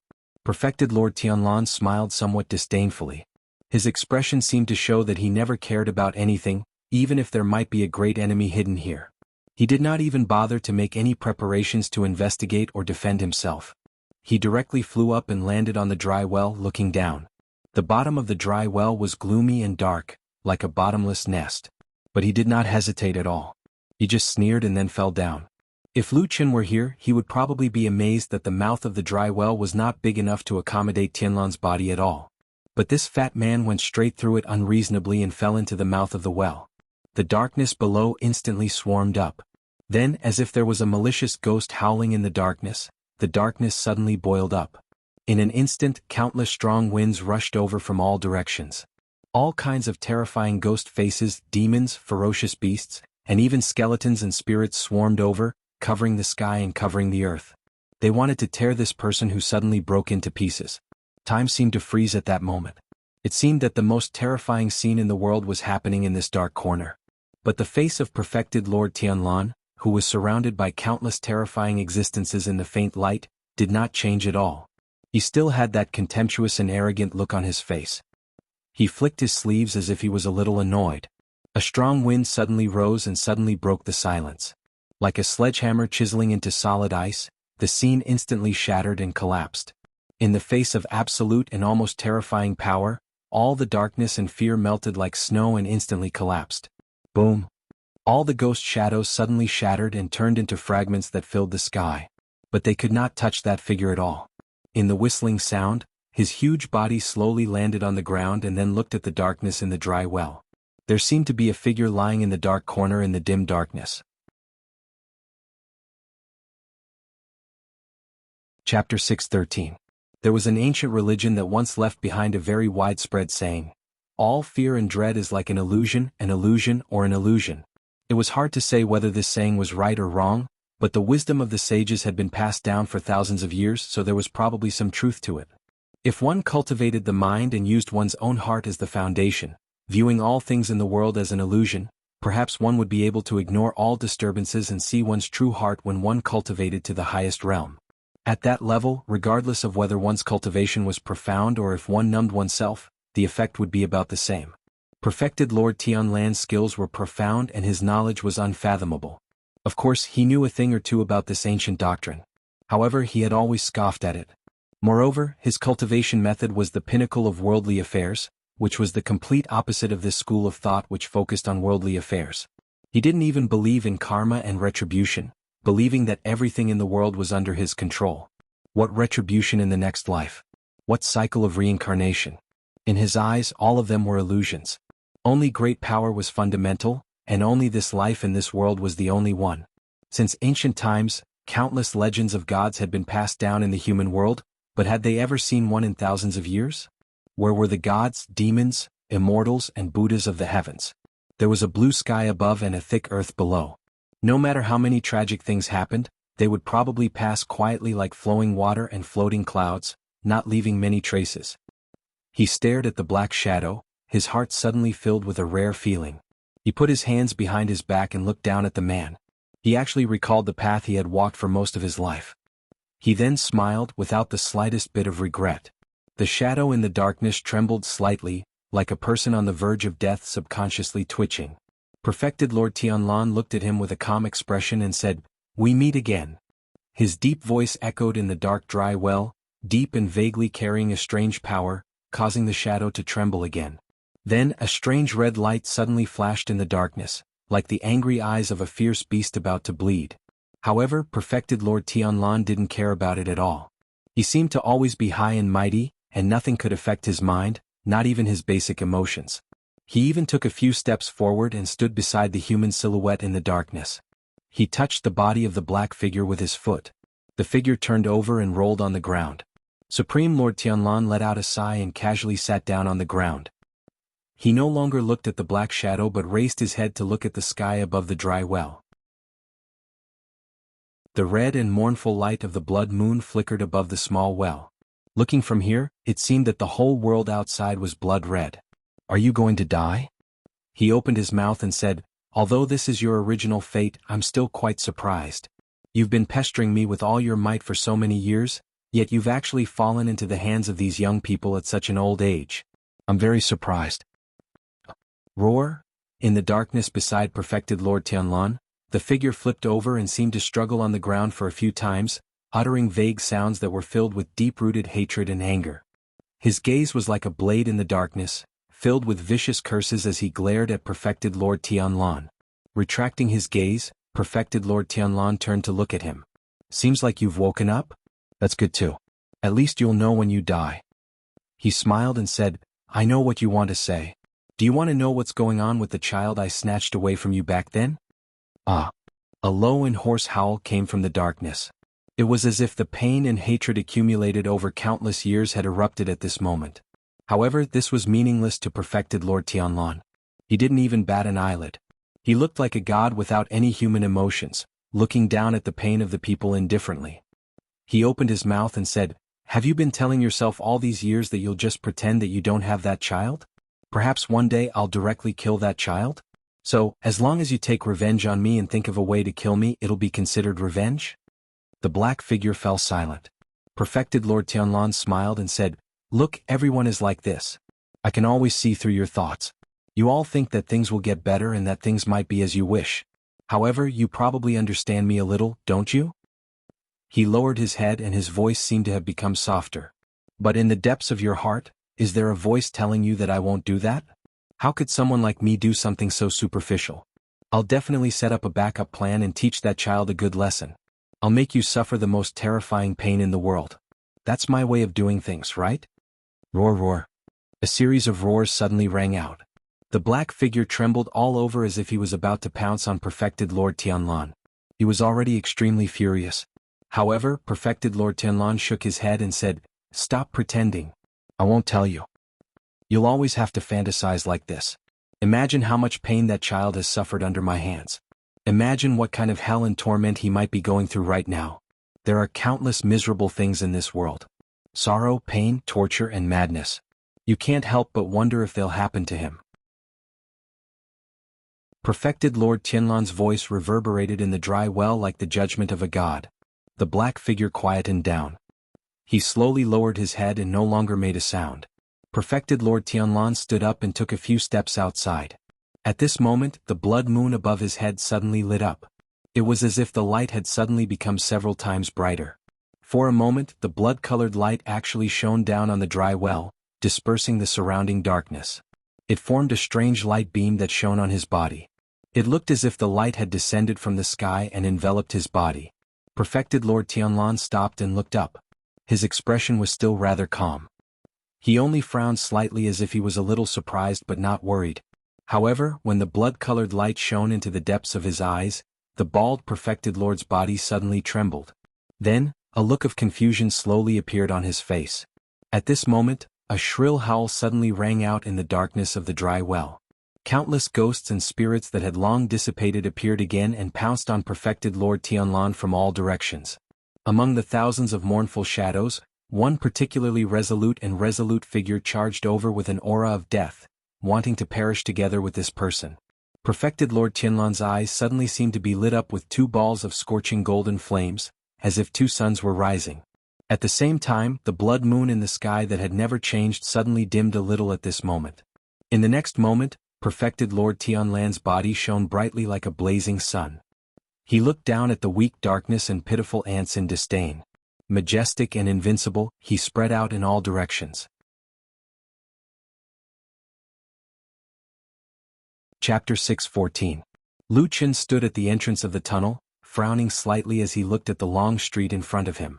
The number of people on the street had gradually increased, but he still hadn't seen Shui Ying's figure. He raised his head to look at the sky, feeling an inexplicable anxiety in his heart. Right now, Perfected Lord Tianlan was alone in the mysterious underground cave. This made Lu Qin feel a rare sense of impatience.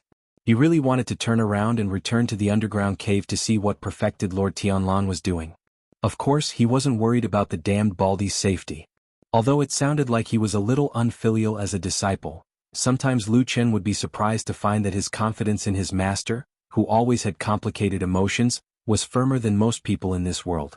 There probably wasn't anyone in this world who could assassinate that damned Baldy, right? If there really was such a powerful person, Lu Qin would probably even applaud in amazement. However, from his previous words and actions, Lu Qin clearly felt that the damned Baldy probably had some secret that he didn't want him to know, so he deliberately sent him away. What was that secret? Was it related to that underground city, or to that mysterious missing bloody man? Lu Qin had thousands of questions in his heart, but he still stood there rationally, waiting for Shui Ying's arrival.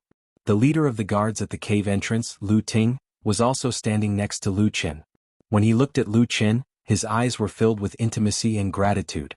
It was obvious that he was grateful for the kind words that Lu Qin had said in front of Lord Tianlan.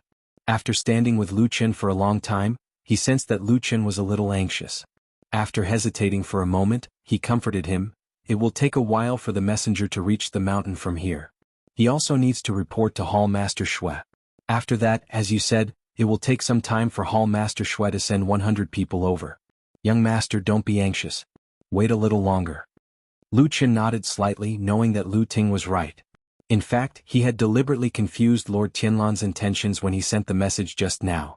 According to the damned Baldy's original intention, he probably wanted Shui Ying to come over first, then let Lu Qin personally tell her to send people, and then enter the underground together. All sorts of delays and wasting time would take a long time even with Fuyunji's usual efficiency. Lu Qin didn't believe that Perfected Lord Tianlan had said something wrong or that he hadn't thought of these things. Even if everyone in the world went crazy, he felt that the last person left with a clear mind would be the dead Baldy. Therefore it was obvious that this guy was deliberately delaying so that Lu Qin and Shui Ying would come over later.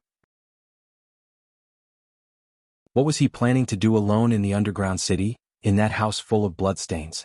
Lu Qin didn't know, but Lu Qin was very anxious. He felt a faint uneasiness in his heart, as if he had missed something important, or something big was about to happen. However, it was as if he was separated by a high wall, unable to see or hear anything. Time was still passing bit by bit.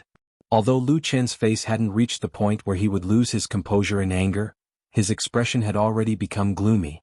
Fortunately, at this moment Lu Ting, who was beside him, suddenly exclaimed in surprise, then pointed to the sky and said, "Young Master, Hallmaster Shui and the others are here."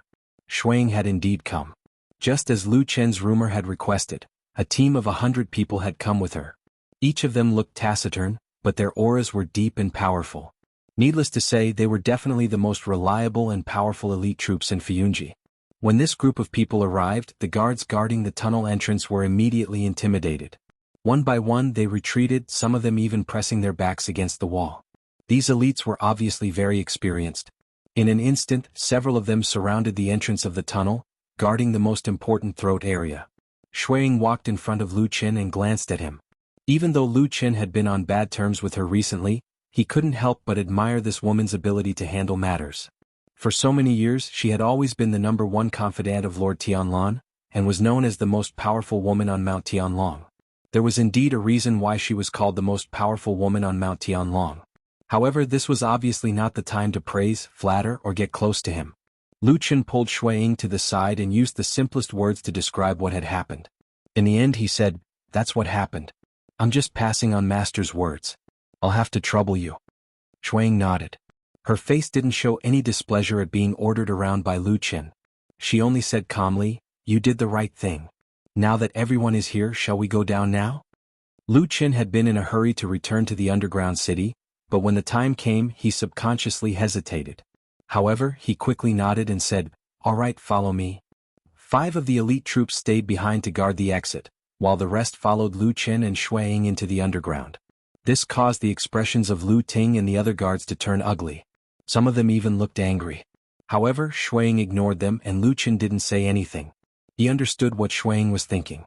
Currently, the 3 most important and powerful people in Fuyunji's faction had all entered a dangerous place, and it just so happened that there was only one exit. Therefore, the importance of guarding this place became obvious. This had nothing to do with trust, it was just a necessary guarantee. Along the way, Lu Chen and Shuang quickly saw the blood moon, as well as the blood-colored moonlight that was everywhere in the underground cave. Just as Lu Chen called out to Shuang and pointed in the direction of the house, he was about to walk in that direction when suddenly, the ground of the underground cave shook violently. This vibration was extremely strong, to the point where even these elites with cultivation were almost thrown off their feet when they were unprepared. The surrounding stone walls and stone domes buzzed, and many shattered stones fell down. In an instant, everyone's expression changed. This scene looked too similar to an earthquake. There was a limit to one's strength. No matter how strong one's cultivation was, if they really encountered a natural disaster, they would be helpless. At that moment, countless people had the thought that the heavens wanted Fuyunji to die.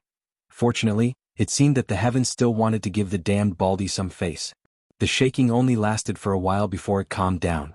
The falling stones also gradually stopped. While everyone was still in shock, before anyone could say anything, a dazzling beam of light suddenly burst forth from the center of the empty underground city in front of them.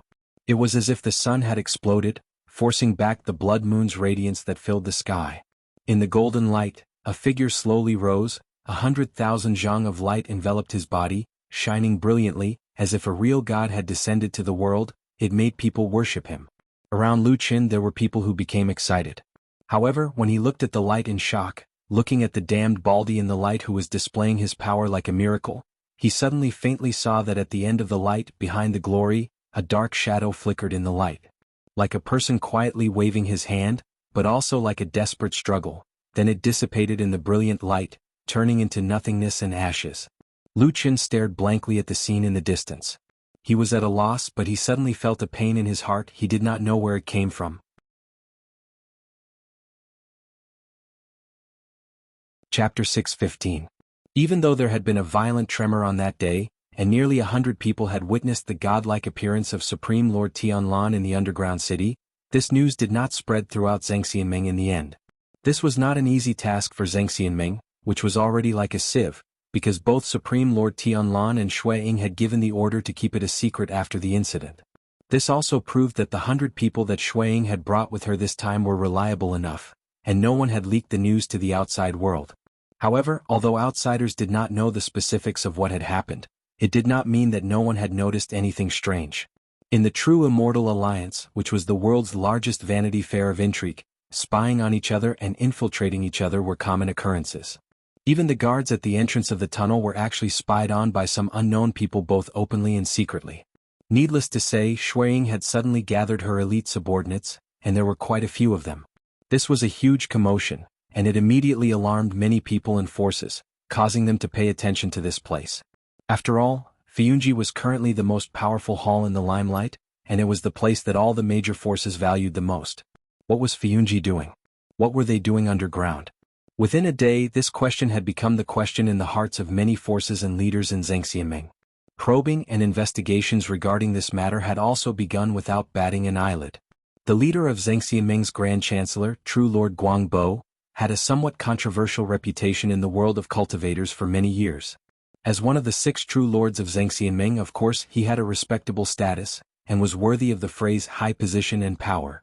However, for so many years he had been in charge of Zhangxiaming's money and power. Rumors of corruption and borrowing money to make money had always been heard, and voices of criticism could often be heard on the streets. True Lord Guangbo had always scoffed at such a phenomenon, and bitterly hated it. He claimed that he had worked his heart out for Zhangxiaming, used the great hopes of the world to prosper the Raising Immortals Union, supported the weak, rewarded the heroes, and made great contributions to the growth of Zhangxiaming. He even said that without him, Zhangxiaming would not have been able to develop to such a strong state today. Not to mention that without his strong financial support, probably Zhangxiaming and Fuyunji would not have been able to completely defeat the remnants of the evil cult. When such a great credit was put on his head, True Lord Guangbo did not feel embarrassed or hesitated at all. At his level he had everything, so what did it matter to chase after a little fame? But recently True Lord Guangbo found that he seemed to have thought wrong before. He felt that he did not have enough fame and fortune. The title and reputation of the most powerful person in the world, the most powerful person in the Immortals Union, did not belong to him, but to Tianlan, who always wore a big bald head.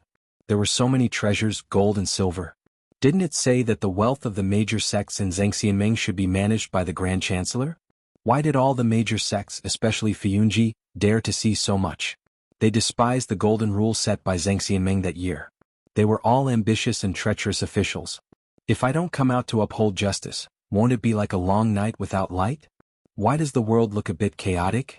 Perfected Lord Guangbo suppressed the surging and scorching thoughts in his mind, took a sip of tea and said to Perfected Lord Guyu. The two of them were drinking tea in a secluded garden behind the starry hall. There was no one in the garden, and True Lord Guangbo had deliberately hidden his tracks and came here quietly. True Lord Guyu looked at him and poured another cup of immortal tea for him, then smiled and said, "Why, Brother Guangbo cares about the world so much? Did you see any injustice again?" "There are many injustices in the world." Immortal Guangbo said to him bluntly, "Let's talk about the last time we met with old man Tai Hu. I should have been the leader. After all, I was the one who organized everyone to do this big thing, but the two of you pushed me aside. It's really sad." True Lord Guyu nodded with a smile and said, "Speaking of this, I still admire Brother Guangbo very much. It's great that you can look at the big picture." True Lord Guangbo sneered and said, "What big picture? Don't say such things in front of us. The reason why I temporarily endured it that day was because of the look you gave me at the end. Today I'm here to hear what you have to say about me. If it's really the same old nonsense, don't blame me for turning against you." True Lord Guyu nodded and seemed to have no intention of beating around the bush. He said directly, "Okay, Brother Guangbo is a straightforward person, then I'll be straightforward." He pointed to a direction far away from Mount Tianlong and said, "Let's cut to the chase and speak the truth. Based on the current strength of the Fuyan office in Tianlan, do you, me Tai Hu, as well as the Golden Dragon and Drifting Cloud clans have the capability to contend against them?" True Lord Guangbo frowned and stared at True Lord Guyu for a moment, then said lightly, "Not a single one, that's it." True Lord Guyu said to True Lord Guangbo, "Now that Fuyunji is powerful and in the limelight, this is the reason why we have to secretly form an alliance to fight against them. If that's the case, when there's a battle in the future, the one who is at the forefront will probably suffer the most, right?" True Lord Guangbo was stunned for a moment.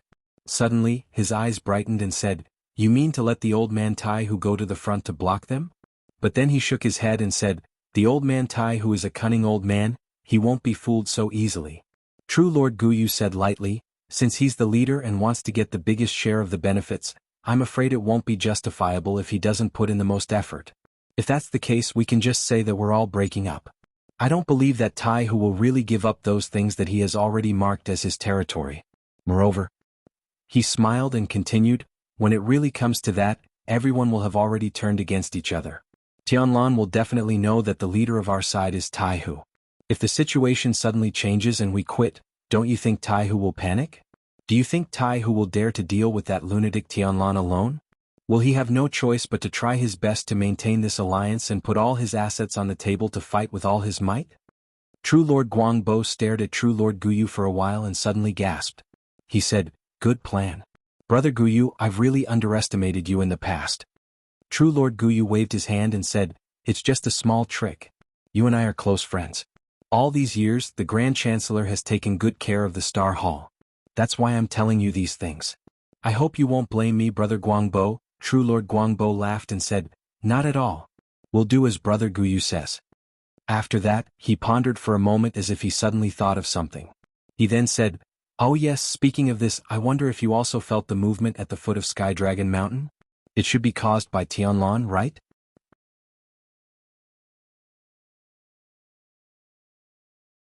Chapter 616. Guyu was stunned for a moment, then said, "I did notice it, but I couldn't immediately determine that it had something to do with Fiyunji. I just felt that it was different from an ordinary earthquake." As he spoke, he glanced at Perfected Lord Guangbo with a complicated look in his eyes. "Brother Guangbo, how can you be so sure that it has something to do with Tianlan?"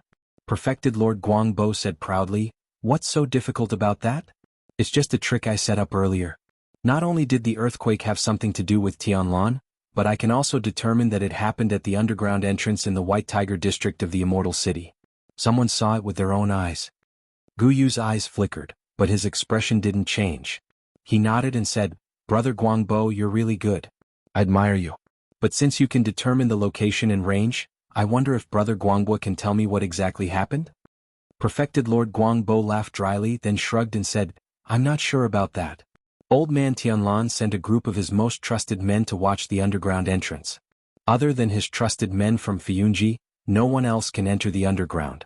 So until now we still don't know what he's doing there." Guyu replied with an "oh," and looked thoughtful. Perfected Lord Guangbo looked at him and suddenly smiled. There seemed to be a deeper meaning in his eyes. He said, "Brother Guyu, if I remember correctly, that place has been forcefully occupied by Fiyunji and people from other halls are not allowed to enter. But before that, Tianlan seemed to have invited you down and asked you to lead many people from Starry Hall to work in the underground city for a while. Am I right?" Guyu frowned and nodded after a while. "That's true. Brother Guangbo, what do you want to know?" Perfected Lord Guangbo said, "Other than Fiyunji's people, Brother Guangbo is the one who knows the most about the situation in the underground cave. Brother, please tell me what secrets are there. And why did Tianlan ask you to go there? What did he ask you to do?" He smiled, but there was no joy in his smile. Instead, there was a sense of scrutiny. He said, "In addition, do you know what Tianlan did underground?" Guyu Perfected Lord pondered for a moment, then said frankly, "There is nothing that cannot be said. Since Brother Guangbo has asked, I will tell you the truth. The underground cavern is extremely deep and vast, and there's a city hidden there. Although the houses and pavilions are similar to the buildings in the human world, they're much larger in size. It doesn't look like a place where ordinary people live." At this point, Guyu True Monarch's voice gradually became softer, showing signs of hesitation on her face. Perfected Lord Guangbo asked hurriedly, "What exactly is it? Did you guys find out?" Supreme Guyu shook her head and said, "We can't find out, but when I was chatting with Tianlan in the underground city that day, I heard him say that he guessed that it might be the underground city of the demon clan in the past." Devil race. Perfected Lord Guangbo suddenly gasped. Obviously, with his status, he knew some secrets of the past. But soon, his expression returned to normal. Obviously, he thought that this matter shouldn't be a big deal. Otherwise, Tianlan and Guyu wouldn't be so calm. It was probably a well-preserved relic or ruin. Perfected Lord Guangbo thought so, but he didn't take this matter to heart. Perhaps he didn't expect that there were actually some lunatics in this world that he didn't expect. Lunatics or geniuses. Sometimes it was just a fine line. Perfected Lord Guangbo threw the irrelevant matters of the demon clan to the back of his mind, and asked Guyu True Monarch what he was more concerned about. "Why did Tianlan ask you to go underground?" Guyu True Monarch said, You know, there is an ancient relic under the immortal city that was sealed by our Zhengxianming patriarch. After the earthquake a few days ago, the seal was slightly damaged and it was in the underground cave, so Tianlan asked me to repair it. He smiled and said, "You know, our Starry Hall used to do this kind of thing." Perfected Lord Guangbo nodded slowly, agreeing with this statement. After frowning and thinking for a while, he asked again, "If that's the case, in Brother Guyu's opinion, what happened underground not long ago? Could it be that Tianlan did something down there?" Guyu True Monarch was silent for a moment, then said, "I really don't know. You know, there was some discord between me and Tianlan a few days ago. Starry Hall and Floating Cloud also had a dispute, and the Starry Hall disciples who were originally stationed there were also withdrawn. I haven't been there for a long time." Perfected Lord Guangbo replied with a and rolled his eyes. Suddenly he said, "Brother Guyu, I have a presumptuous request. Please don't take offense." Guyu True Monarch's heart skipped a beat and he said, "Please say it."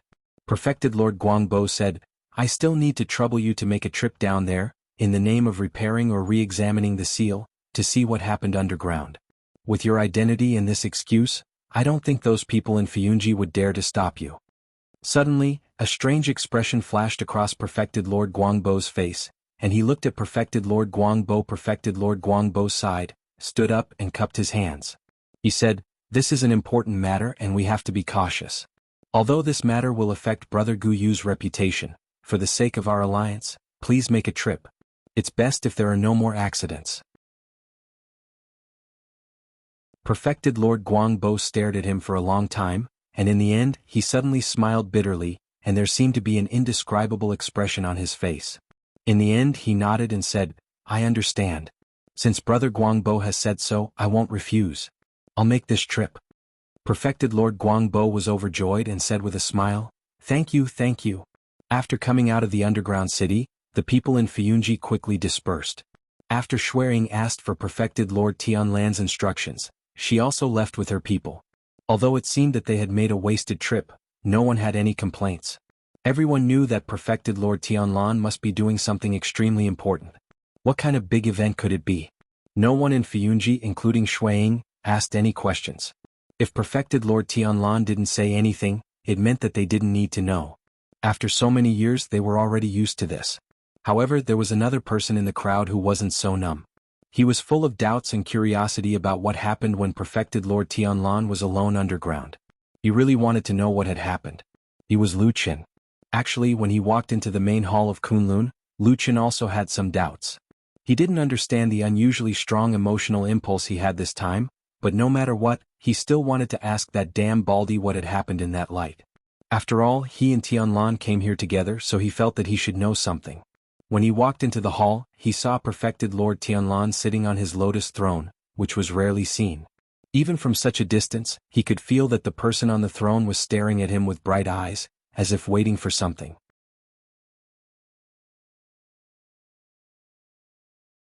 Chapter 617. Perfected Lord Tianlan watched as Lu Qin walked in. He did not say anything, nor did he say anything. He just sat quietly on the lotus throne. He wasn't sitting in an upright and dignified manner. Instead, he was sitting in a very casual and comfortable manner. He even put one hand on his knee and supported his chin with his palm. He looked at Lu Qin with a glimmer in his eyes, as if he was hiding some complicated emotions. Lu Qin could not understand what this person was thinking.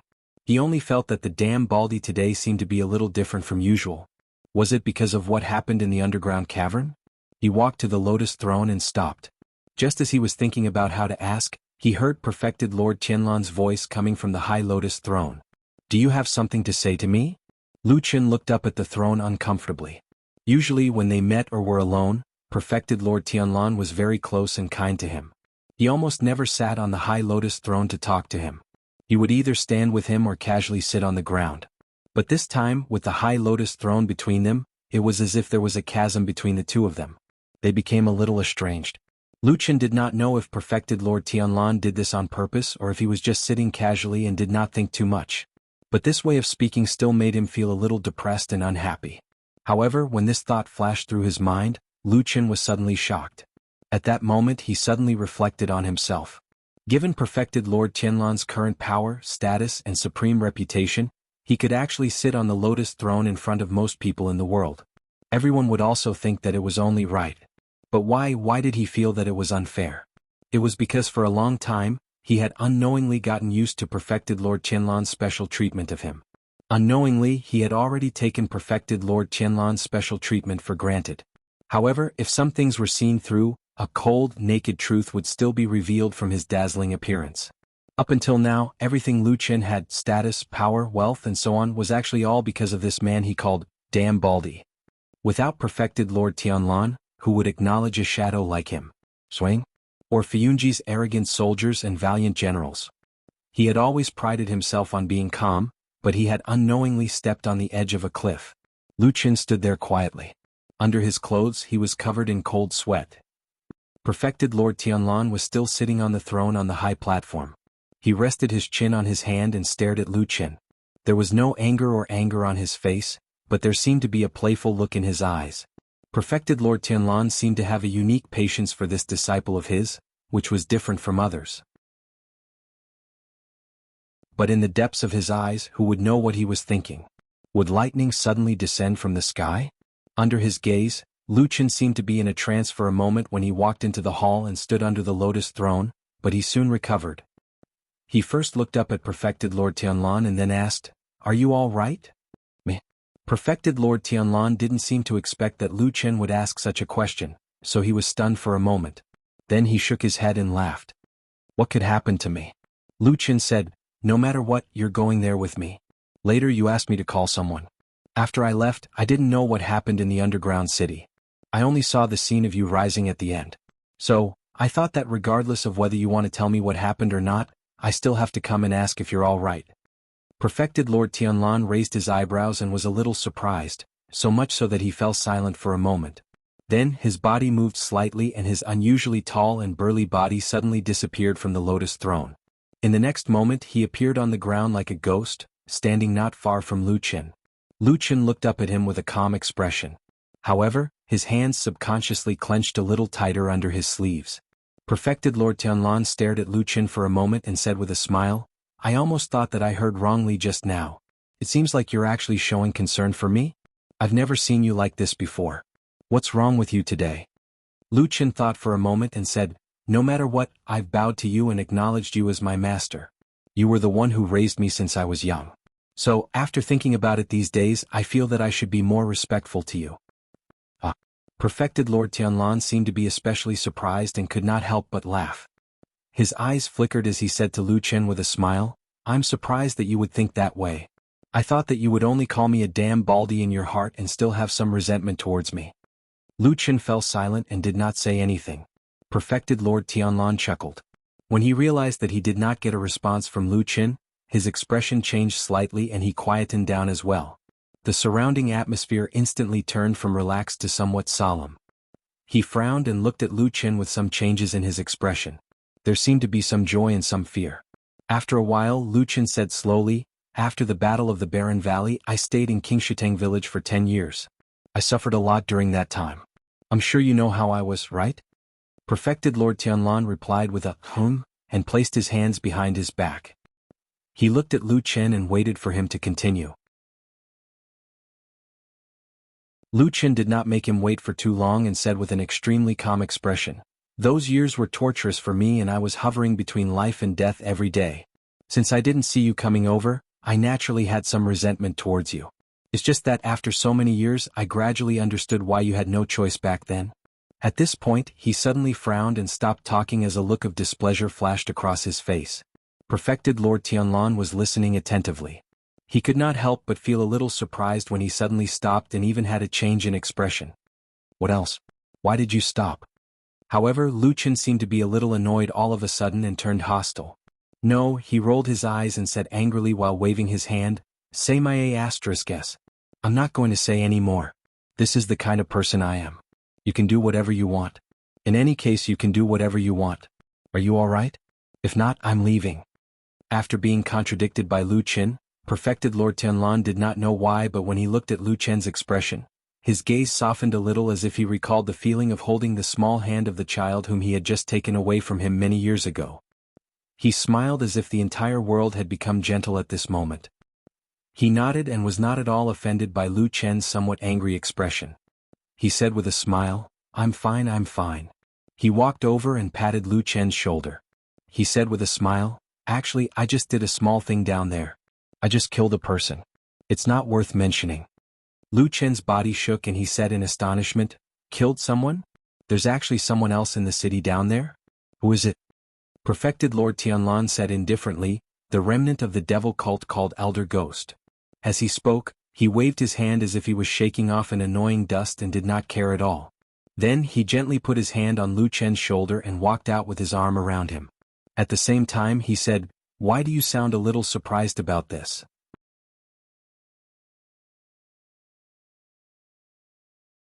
Chapter 618. You killed Elder Gue? Even though Lu Chen was usually calm and collected, he couldn't help but be shocked when he heard what Perfected Lord Tianlan said. He turned to look at him in shock. Perfected Lord Tianlan's palm was still on Lu Chen's shoulder. He didn't turn his head and was still looking at the door that was getting brighter and brighter. His eyes narrowed slightly and his smile was warm but deep. He said with a smile, yes. After a pause he said, why? You sound very surprised? Lu Chen felt a little unaccustomed to Perfected Lord Tianlan putting his hand on his shoulder. In the past, even when he was still a child, Perfected Lord Tianlan had never acted so intimately with him. However, he was not stupid enough to fling that hand away. Perhaps in his heart, he more or less felt a little bit of this person's love for him. However, that palm was warm, thick and wide. Although it wasn't a mountain, it gave people the illusion that a mountain was pressing down on them. It was as if they would be crushed to pieces in the next moment. Lu Chen thought that this was probably because when one's cultivation was too high and his strength was too strong, he would inadvertently give people a strong pressure? Or maybe it was because his habit of being a shadow was too strong. Anyone who got a little closer to him would make him feel threatened. Lu Chen shook his head slightly, shook off the boundless sense of danger in his mind, sighed and said, we've been chasing that guy for so many years but we've never caught him. Even though we've basically defeated the remnants of the evil faction in the Immortal City a while ago, he still escaped and became a fish that slipped through the net. He turned to look at Perfected Lord Tianlan and said, I didn't expect you to actually be able to find and kill him. This time, Perfected Lord Tianlan turned his head and smiled at Lu Chen's expression. There was a glimmer in the depths of his eyes. Then he nodded and smiled without saying a word. Lu Chen seemed to have thought of something. After pondering for a moment, he suddenly asked, but did you find him in the underground city? We've searched there many times in the past, but we've never found any trace of him. How did you find him this time? His expression suddenly changed slightly and he asked in a low voice, is it related to the matter with White Lotus? As they spoke, they had already walked to the entrance of Kunlun's main hall. The sunlight shone down and shone on Perfected Lord Tianlan's face. The warmth seemed to be able to seep into the depths of one's heart. Even the coldest ice would warm up a little. Perfected Lord Tianlan's footsteps paused for a moment before he withdrew his hand from Lu Chen's shoulder. Yes. He responded to Lu Chen and then walked out. Atsu was lying on the ground in front of the door of the room that originally belonged to Su Qingjun and now inexplicably belonged to White Lotus. It was snoring loudly. The cold wind in the middle of the night seemed to be unable to blow through the layer of glossy fur on its body and did not affect its sweet dreams at all. Now that the sun had risen and the sunlight had brought warmth, this black dog slept even more soundly. Until one moment in the room behind it, in the silence that had been maintained for a whole night, a slight sound was suddenly heard. In its sleep, Atsu did not move and did not even open its eyes. However, one of its ears suddenly stood up and trembled slightly. After a while, the sound of intermittent footsteps came from inside the house. However, the person inside the house seemed to be struggling, as if he had suffered a serious injury. Even walking had become difficult. However, from the sound of the footsteps, it seemed that the person in the room was moving slowly towards the door. Atsu's eyes snapped wide open. There was no tiredness and laziness in its eyes. Instead, there was a sharp and murderous look in its eyes. As if it felt something, this black dog slowly got up, turned around and stared at the door as if it was facing a formidable enemy. But soon, Atsu suddenly sniffed again as if its extremely sensitive sense of smell played a role at this moment, and it smelled something again. This smell was undoubtedly familiar to Atsu. It suddenly became puzzled and the murderous look on its body faded a lot. There was a hint of doubt in its eyes. The footsteps in the room were still ringing. One step, one stop, one step, one stop, one step, one stop. It seemed to be walking with great difficulty. But even in this strange rhythm, it could still roughly feel that the person in the room seemed to be recovering from a serious illness and was slowly recovering. The pauses between the footsteps became shorter and shorter. Not long after, the person in the room walked behind the door. Now, there was only a thin door between Atsu and the person in the room. Atsu stared at the door. It did not roar, nor did it bark, nor did it have the intention to turn around and leave. For some reason, the situation looked a bit like a confrontation between Atsu and the unknown person. The room became quiet. Perhaps the person in the room felt something, but the door was still closed. The person in the room did not open the door, nor did he have the intention to come out. After a while, the footsteps sounded again, but it gradually left the door and slowly walked to the other side of the room. Then, it gradually faded until the sound completely disappeared, and everything became quiet again. Atsu looked at the door quietly, then looked up at the sky. It was unclear whether he was looking at the sky or the warm sun. Then he lay down on the ground like a loyal guard, fulfilling his promise from beginning to end. Supreme Tianlan did not tell Luqian more about Elder Ghost, including the strange time and place and the strange way. He did not even mention a word about Luqian sending him away. Of course, Luqian was not very satisfied with this, but the person standing in front of him was the most powerful person in the world, a deity transformation stage perfected cultivator who stood at the peak of the human cultivation world, so he could do and say whatever he wanted, and no one could force him to do so. Although Luqian was not convinced, he still accepted this result.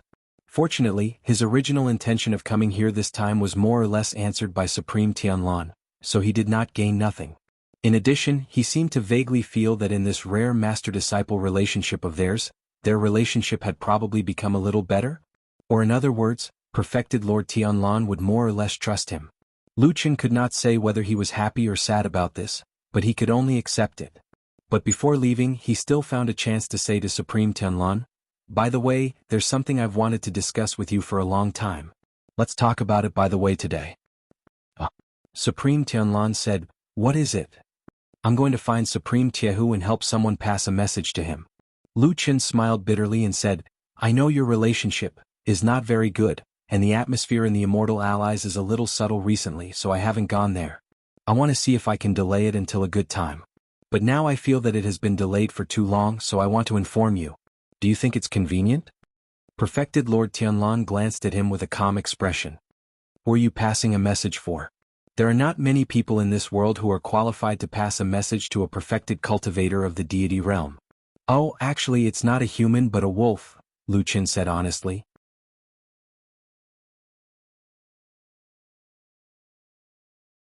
Chapter 619. Yes, the heavenly wolf on the Great Snow Mountain was very likely to be the father of the stupid dog of Atsu. The ancient divine beast with a body as huge as a hill had once entrusted Luqian to pass a message to a guy named Tiehu after he returned to the central region. Of course, there were not many people named Tiehu in the world. As long as one was not a fool or a moron, he or she would probably know the word taboo. For example, after Baldi became famous all over the world, there would not be many children named Tianlan. On the contrary, if someone had the word Tianlan in their name in order to avoid trouble, they would often change their name. It might not be a big deal to have the same name as a powerful and unattainable perfected deity of Huashan realm.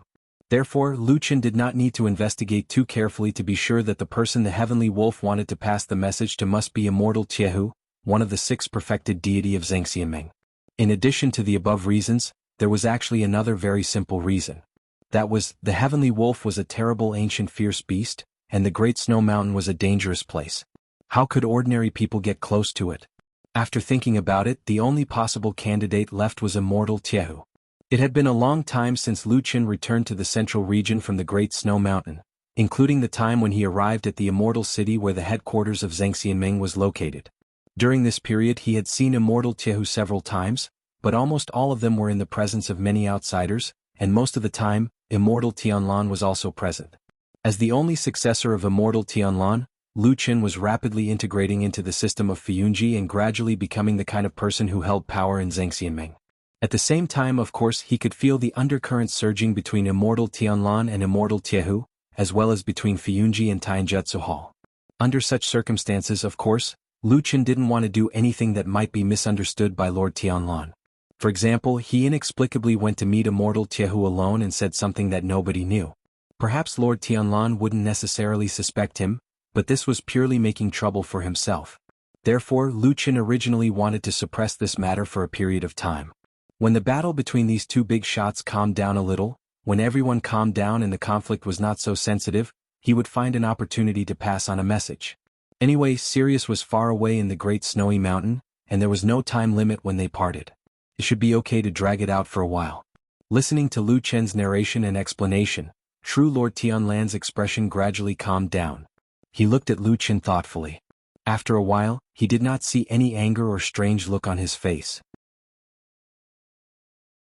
Instead, he looked at Lu Chen with interest and said, "This matter is nothing. I approve. Go and talk to Taihu." But he shook his big head and asked curiously, "I'm a little curious. Your original idea is not wrong. It's okay to wait for a period of time to talk about it. Why did you suddenly change your mind now?" After a moment of silence, Lu Chen said, "I thought for a while just now, and I have a feeling that you probably won't have a good relationship anymore." He sighed and said, "I have officially promised Sirius about this matter. Although that guy is not a human, he is more terrible than a human. After thinking about it, I think it's better to end this matter as soon as possible so that I don't have to worry about it." True Lord Tianlan looked at him for a while and suddenly laughed. He nodded and said, "Good, end it as soon as possible. All right, you go and talk to him." Lu Chen said and nodded to True Lord Tianlan as a greeting. Then he was about to leave. However, when he had only taken 2 or 3 steps, True Lord Tianlan's voice suddenly came from behind. "Oh yes, what message did Sirius ask you to pass to old man Taihu? Can you say it?" Lu Chen hesitated for a moment. At that moment, a thought flashed through his mind. Logically speaking, the content of a request for a message was naturally more confidential under normal circumstances. However, when Sirius told him about it that day, it didn't seem to specifically say that it was to be kept strictly confidential. Apart from that, the damn Baldy standing in front of him was obviously not an ordinary person. Therefore, Lu Chen quickly understood the situation. He nodded and said, "It's not a big deal. You can say it." He paused for a moment and said, "Sirius asked me to tell Taihu that it's time to return the leaf that I borrowed from him." True Lord Tianlan raised his eyebrows as if he was a little surprised, as if he did not understand what he said. He said with a hint of astonishment, "Leaf?"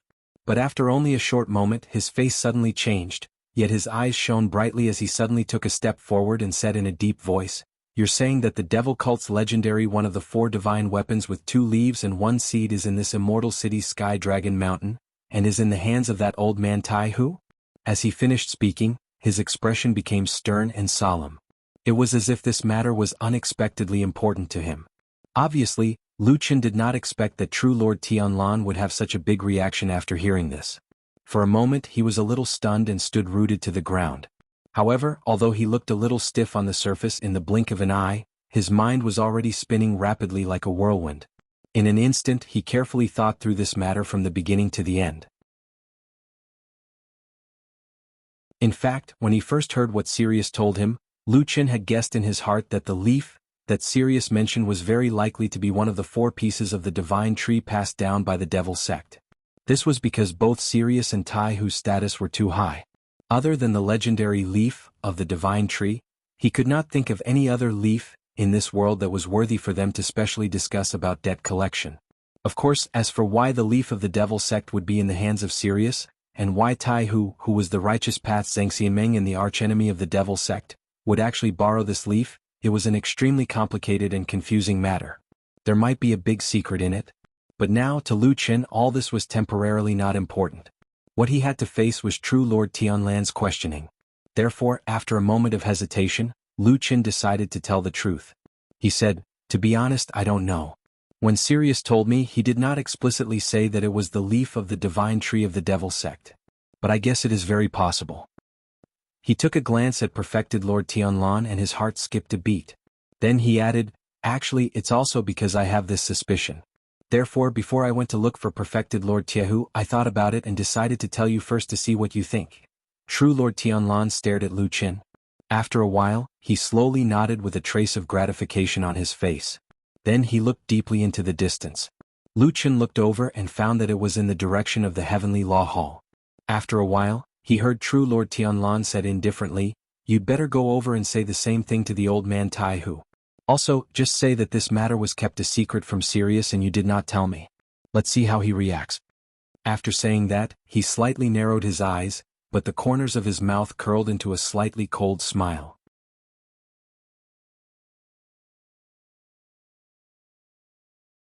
Chapter 620. Lucian left the main hall of Kunlun, but he didn't rush to the Heavenly Law Hall immediately. Instead, he went to the house where White Lotus was after thinking for a while. From afar, Lucian saw the black dog lying at the door.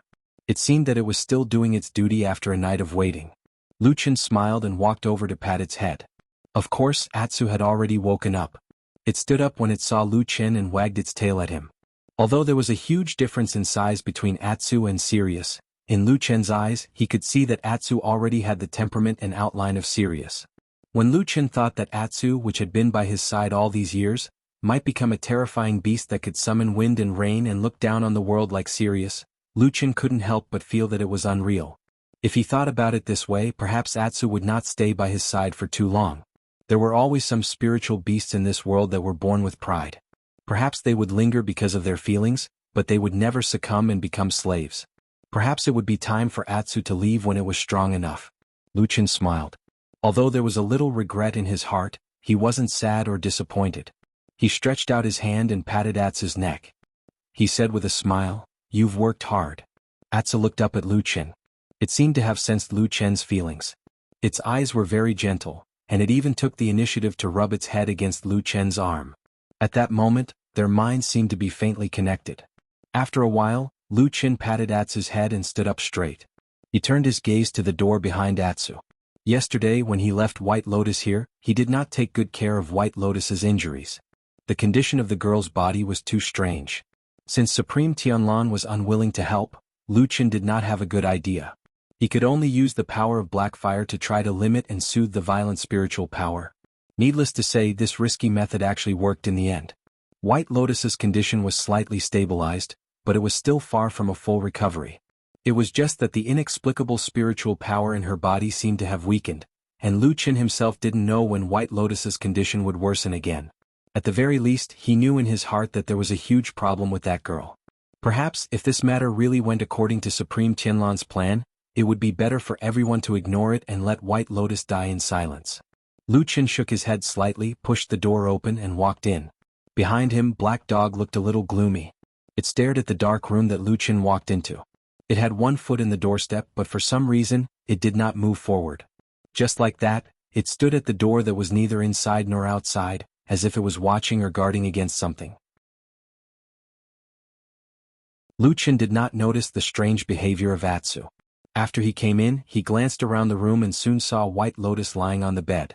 She was covered with a quilt, and her back was facing the wall. It seemed that she had not moved since yesterday.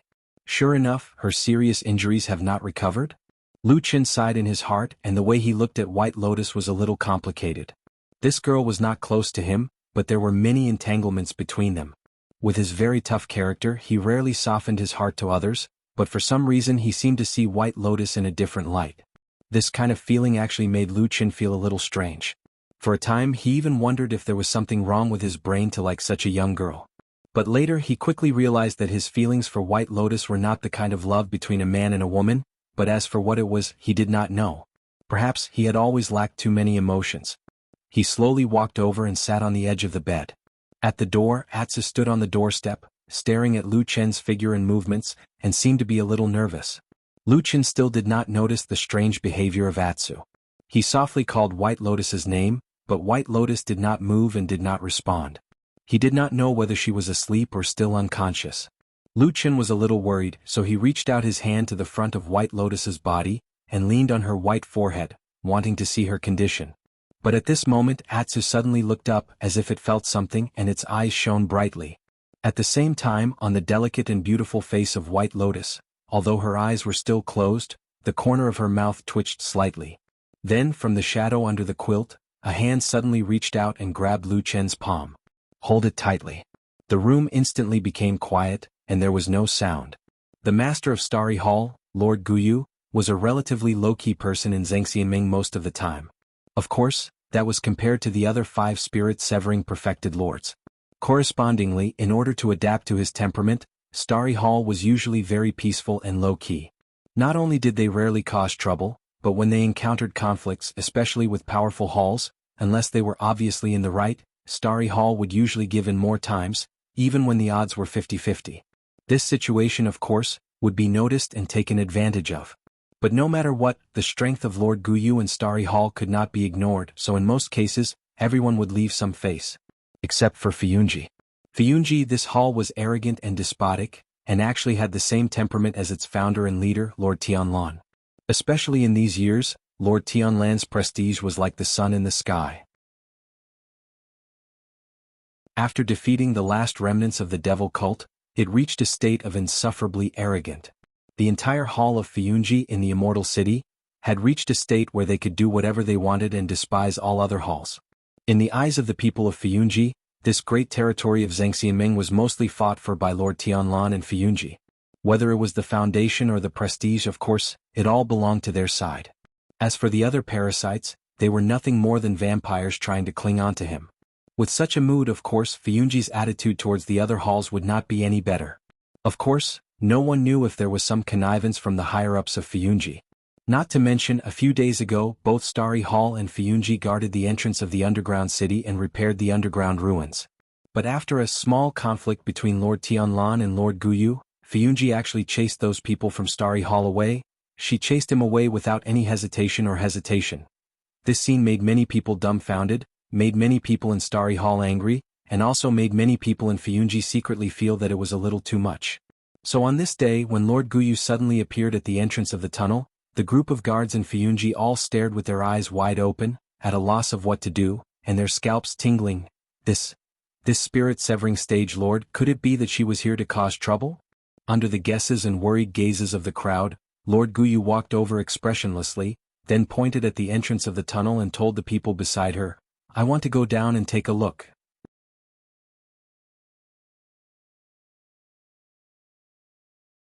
Chapter 621. The guards at the entrance of the underground city were still led by Lu Ting. Lu Ting himself was also standing in front of the crowd.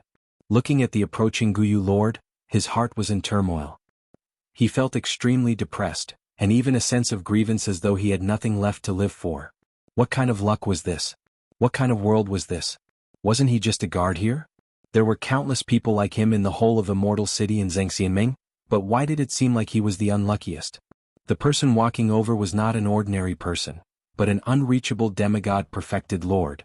Even though this perfected lord and his starry hall were relatively low-key, he was still an existence that cultivators like Lu Ting could only look up to. To put it bluntly, if he angered this Guyu perfected lord, she could just find an excuse to kill him with one slap. It would be difficult for Fiyunji to avenge Lu Ting. What could they do to a demigod perfected lord? To deal with a demigod perfected lord, the whole of Fiyunji would have to go all out, or they could directly get rid of someone like perfected Lord Tianlan. Only then would they be able to seek justice for a small fry like Lu Ting. But was it worth it to do so? Even though everyone in the world said that all living things were equal, but in this Middle Earth, there were still differences in the lives of people. Of course, those who could reach the level of a soul formation perfected lord were all peerless talents. Not only did they have extremely high cultivation levels, but they also had their own poise when interacting with others. Normally, they wouldn't hold a grudge against insignificant figures. But what if? Lu Ting didn't want to become that, if at all. He hoped that there wouldn't be any accidents at all. He loved being alive, and there were still many things he wanted to enjoy. He just had a chance to get acquainted with young Master Lu Qin, who had a bright future ahead of him. He didn't want to die at all. Lu Ting sighed in his heart. If only I could just ignore everything and run away. Lu Ting sighed. But Fiyunji had always had strict rules. Since they were stationed here, they naturally had the responsibility of guarding. Lu Ting was the leader of the guards, so he was even more duty-bound. If he slipped away, the person who wanted to kill him would be Fiyunji. In comparison, Lu Ting didn't want to go against the Fiyunji that he was in at all. He wouldn't even dare to. Thus, he braced himself and tried to put on a warm and respectful smile. He bowed to the Guyu perfected lord and said, "Greetings, my lord. I am Lu Ting, a guard from Fiyunji." True monarch Guyu stopped and looked at Lu Ting, who was blocking her way. Lu Ting immediately felt a chill run down his spine.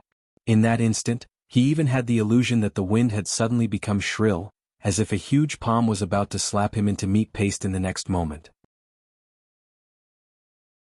Fortunately, after calming himself down, the surroundings seemed to be as calm as before. Lu Ting sneaked a glance at his surroundings and discovered that Guyu Supreme's expression was calm and composed, without any signs of anger. However, the floating clouds division guards behind him had all silently retreated a few steps back, causing Lu Ting to stand out in front of Guyu Supreme all of a sudden, making him stand out in front of Guyu Supreme. These bastards. Lu Ting was furious. He secretly swore that if he could survive today he would go back and teach these unreliable subordinates a lesson. He would torture them until they were half dead to vent his anger. But now was not the time to vent his anger. There was still a terrifying demigod-perfected lord standing in front of him. Lu Ting revealed a smile that was uglier than crying. He laughed dryly and said, "My lord, this place is guarded by Fiyunji. Our sect's hall leader Shui personally told us that unless it is true monarch Tianlan or herself, no one is allowed to enter the underground cave." True monarch Guyu frowned and looked at Lu Ting. As if a bucket of cold water had been poured over his head, Lu Ting felt as if his body had fallen into an ice cellar. Even his voice was slightly trembling. At this time, Lu Ting did not know if it was the strict rules of Fiyunji that were suppressing him or if he was too afraid and forgot to escape. Could it be that he was really so unlucky that he would die here today? Just as Lu Ting was letting his imagination run wild, he suddenly heard Guyu Perfected Monarch say with an indifferent expression, "I've gone down several times with your Perfected Monarch Tianlan, including a while ago when our two halls were stationed here together. Why, now you won't even let me go?" Lu Ting was first shocked, then happy. He was shocked that this true monarch seemed to be determined to go down to the underground cave. Then he was overjoyed that true monarch Guyu seemed to be in a good mood and was actually willing to be reasonable. It was good that she was willing to be reasonable. Lu Ting's spirit was lifted and his expression became even more respectful. He bowed towards true monarch Guyu and tried his best to show his obedience and respect. Then he said softly, "Reporting to my lord, this is indeed not because I have the guts to make things difficult for you, but because it is the rules set by the higher-ups.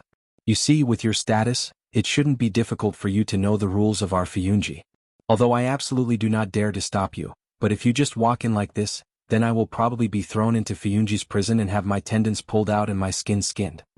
True monarch Guyu frowned and did not speak, but was obviously hesitant. It seemed that this true monarch was indeed a kind person. Even though their statuses were like heaven and earth, he was still unwilling to make things difficult for a small fry. Lu Ting was extremely grateful for this and had a very good impression of true monarch Guyu. He almost knelt down and kowtowed. After a while, true monarch Guyu nodded and said, "I understand your concerns and the fact that you have no choice but to do this, but I do have an important matter to attend to. How about this? Send someone to the Kunlun temple to pass a message and tell Tianlan that I am here. As for whether to let me in or not, just ask him to give me a clear answer. But don't blame me for not reminding you. I won't wait forever. I will give you at most an hour." After saying that, he walked to the side and stood with his hands behind his back, as if he really was waiting. Seeing this scene, Lu Ting was so touched that tears almost flowed down his cheeks. He hurriedly thanked him, then turned around and rushed back to the crowd. He did not even have the time to get angry at his subordinates who did not have the spirit of loyalty. First, he snatched the best chair and carefully placed it beside true monarch Guyu. Then he came back to inform the crowd, turned around and ran towards the Kunlun temple on Mount Tianlong. True monarch Tianlan only found out about what happened at the foot of the mountain after a little longer than the time it took to drink a cup of tea. His face was very calm, but his eyes flickered a few times as if he was thinking about something. This was the first time Lu Ting, who was kneeling in the middle of the hall, stepped into this place that was the highest place for people in the Fiyunji system. He did not dare to look around. After a while, he suddenly heard an angry rebuke from above. "How dare you, Guyu? Are you trying to provoke me?" A gust of wind blew and the tall and burly figure had already reached the entrance of the hall. Lu Ting stood up in shock and heard true monarch Tianlan's cold voice, "Follow me to meet this arrogant old man."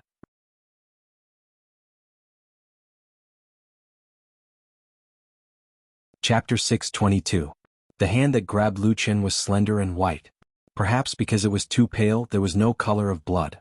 One could even vaguely see the blue blood vessels inside. This palm looked very perfect. If one didn't care about the cold aura, it could be considered very beautiful. But it was very cold. That hand was very, very cold. It seemed to be a bit colder than ice. A chill passed through his skin. Lu Chen frowned. Behind him, Atsu at the door of this room growled in a low voice. It was a bit vigilant and angry. In contrast, Lu Chen didn't seem to be angry. You seem to be more surprised. He stared at the hand that grabbed him for a moment, then lowered his head, looked at White Lotus and said, "You're awake?" White Lotus's body was on her side. It seemed that she had been lying down for a long time. A strand of beautiful hair slipped from her temple to her cheek. It was black, shiny, smooth, and had a trace of silent laziness. If it was a sunny day on an embroidered bed in a young girl's boudoir on a sunny afternoon, this might be a beautiful picture with a poetic feeling. But at this moment, in the cold surroundings, she seemed a bit haggard and lonely. White Lotus slowly opened her eyes. Her face was still a bit pale. The injuries caused by her injuries had not yet healed. The long sleep seemed to have made her a little confused. She felt unfamiliar with her surroundings. She slowly looked around and then sat up. Her eyes swept around and then fell on Lu Qin, who was sitting beside her. She lowered her head and saw that her hand was still holding Lu Qin's hand. She held it very tightly. Her nails could even be faintly seen slightly sinking into the flesh of Lu Qin's palm. Atsu slowly took 2 steps forward. Its pair of eyes stared at White Lotus. It no longer made a sound, but a pair of fangs was revealed. Even some of the hair on its neck was faintly standing up. It looked like it was going to pounce on White Lotus in the next moment. But at this moment, Lu Qin's other hand on his side gently waved at Atsu. Atsu saw this movement and then stopped. Lu Qin looked at White Lotus. His face was calm, but his eyes were not all gentle and peaceful. He seemed to be a bit complicated. He asked White Lotus, "What's wrong?" White Lotus was startled. She didn't answer immediately. Instead, she waved her arm, seemingly wanting to take her hand back. But at this moment, Lu Qin suddenly turned his hand over and instantly grabbed White Lotus's hand. He then continued to ask, "Do you feel uncomfortable?" Her hand was very cold, but his rough hand was very warm. White Lotus's arm paused for a moment as if she was thinking for a moment. Then she said in a low voice, "I'm fine." Of course, White Lotus couldn't really be fine. She was just being polite. As long as perfected Lord Tianlong didn't take action, Lu Qin basically couldn't think of anyone on Tianlong Mountain who could cure her strange injury. Of course, it might be possible for the other 5 perfected lords of the divine transformation realm, but the difficulty of making them take action would not be lower than that of perfected Lord Tianlong. Even though Lu Qin took the risk to use the power of black fire to restrain the violent spiritual power in White Lotus's body, the effect was far beyond his expectations. Perhaps this was also the power of black fire. But since White Lotus was awake, he had something to ask her. "How did you get the injury on your body?" He looked at White Lotus and did not beat around the bush. Instead, he went straight to the point. In particular, there's an incomparably violent and powerful spiritual energy in your body. I've never seen it before. Where did it come from? White Lotus's body trembled and her face became paler. She moved her arm hard again as if she wanted to pull her hand back like a child to protect herself. But Lu Qin's palm didn't move at all and he still held her firmly. "I've asked Tianlong to see your injury. There's no need for you to pretend." He looked at White Lotus, whose face changed dramatically in an instant, with a hint of sarcasm on his face. He said, "Why did you think you could hide it from him?" White Lotus wanted to say something but stopped on second thought. Finally she let out a long sigh. Lu Qin frowned. In terms of age, White Lotus was only a young girl. Her sigh sounded as if she had already experienced the vicissitudes of life. She sounded like an old woman without any vitality to speak of. "What happened to your injury?" he asked again. White Lotus looked at Lu Qin's serious face, hesitated for a moment and said, "I wanted to follow you and Oxen that day, so I followed you into the underground cave." Lu Qin nodded and thought it was true. Then he heard White Lotus said, "Later in the underground, you and Oxen suddenly retreated for no reason. I didn't leave immediately but walked around the underground and looked around. As a result, I was suddenly controlled by a weirdo." Lu Qin raised his eyebrows and said, "A weirdo?" White Lotus nodded and said after thinking for a moment, "It was a man wearing a mask. If I'm not wrong, he seemed to be very similar to the legendary ghost elder of the devil cult." Lu Qin fell silent and didn't know what to say for a moment. After a while, he gently let go of White Lotus's hand and asked, "What happened later?" White Lotus withdrew her palm and gently rubbed it with her hand. She said, "After he controlled me, he put a restriction on me. Then I fainted and didn't know anything. When I woke up, I was here." Lu Qin frowned slightly and looked at White Lotus's eyes. He frowned and said, "You don't remember what happened later?" "I don't remember." White Lotus answered straightforwardly and firmly. "What happened later? Did you bring me back?" Lu Qin sighed and said with a wry smile, more or less. Later, Tianlan and I went underground together, and then we found something wrong with a house in the underground city. When we went over to have a look, we found you. White Lotus wanted to ask a few more questions, but at this moment, a voice suddenly came from outside the house. It was a voice both of them were familiar with. Old Ma arrived and said loudly, Lu Qin, come quickly. Immortal Milord asked you to go to the entrance of the underground cave at the foot of the mountain immediately. He said that Immortal Guyu has gone there and there seems to be some trouble. Immortal Guyu of Star Hall? Lu Qin immediately stood up. Although that immortal usually kept a low profile as long as it involved a perfected master of Huashan realm, it would not be a small matter. Moreover, they were in the underground cave where there were endless troubles. You take a rest first. Don't wander around and wait for me to come back. Lu Qin turned around and said to White Lotus, then strode out. Atsu stared at White Lotus and followed him out of the door. As expected, he saw Old Ma waiting outside the door. Lu Qin greeted him and walked down the mountain quickly. At the same time, he asked casually, why don't you go in and talk? Old Ma shrugged and shook his body, which seemed to have gained weight recently. He said, I don't like the atmosphere in the room. It's a little cold. Lu Qin's footsteps paused slightly, but the expression on his face didn't change much. He still walked quickly.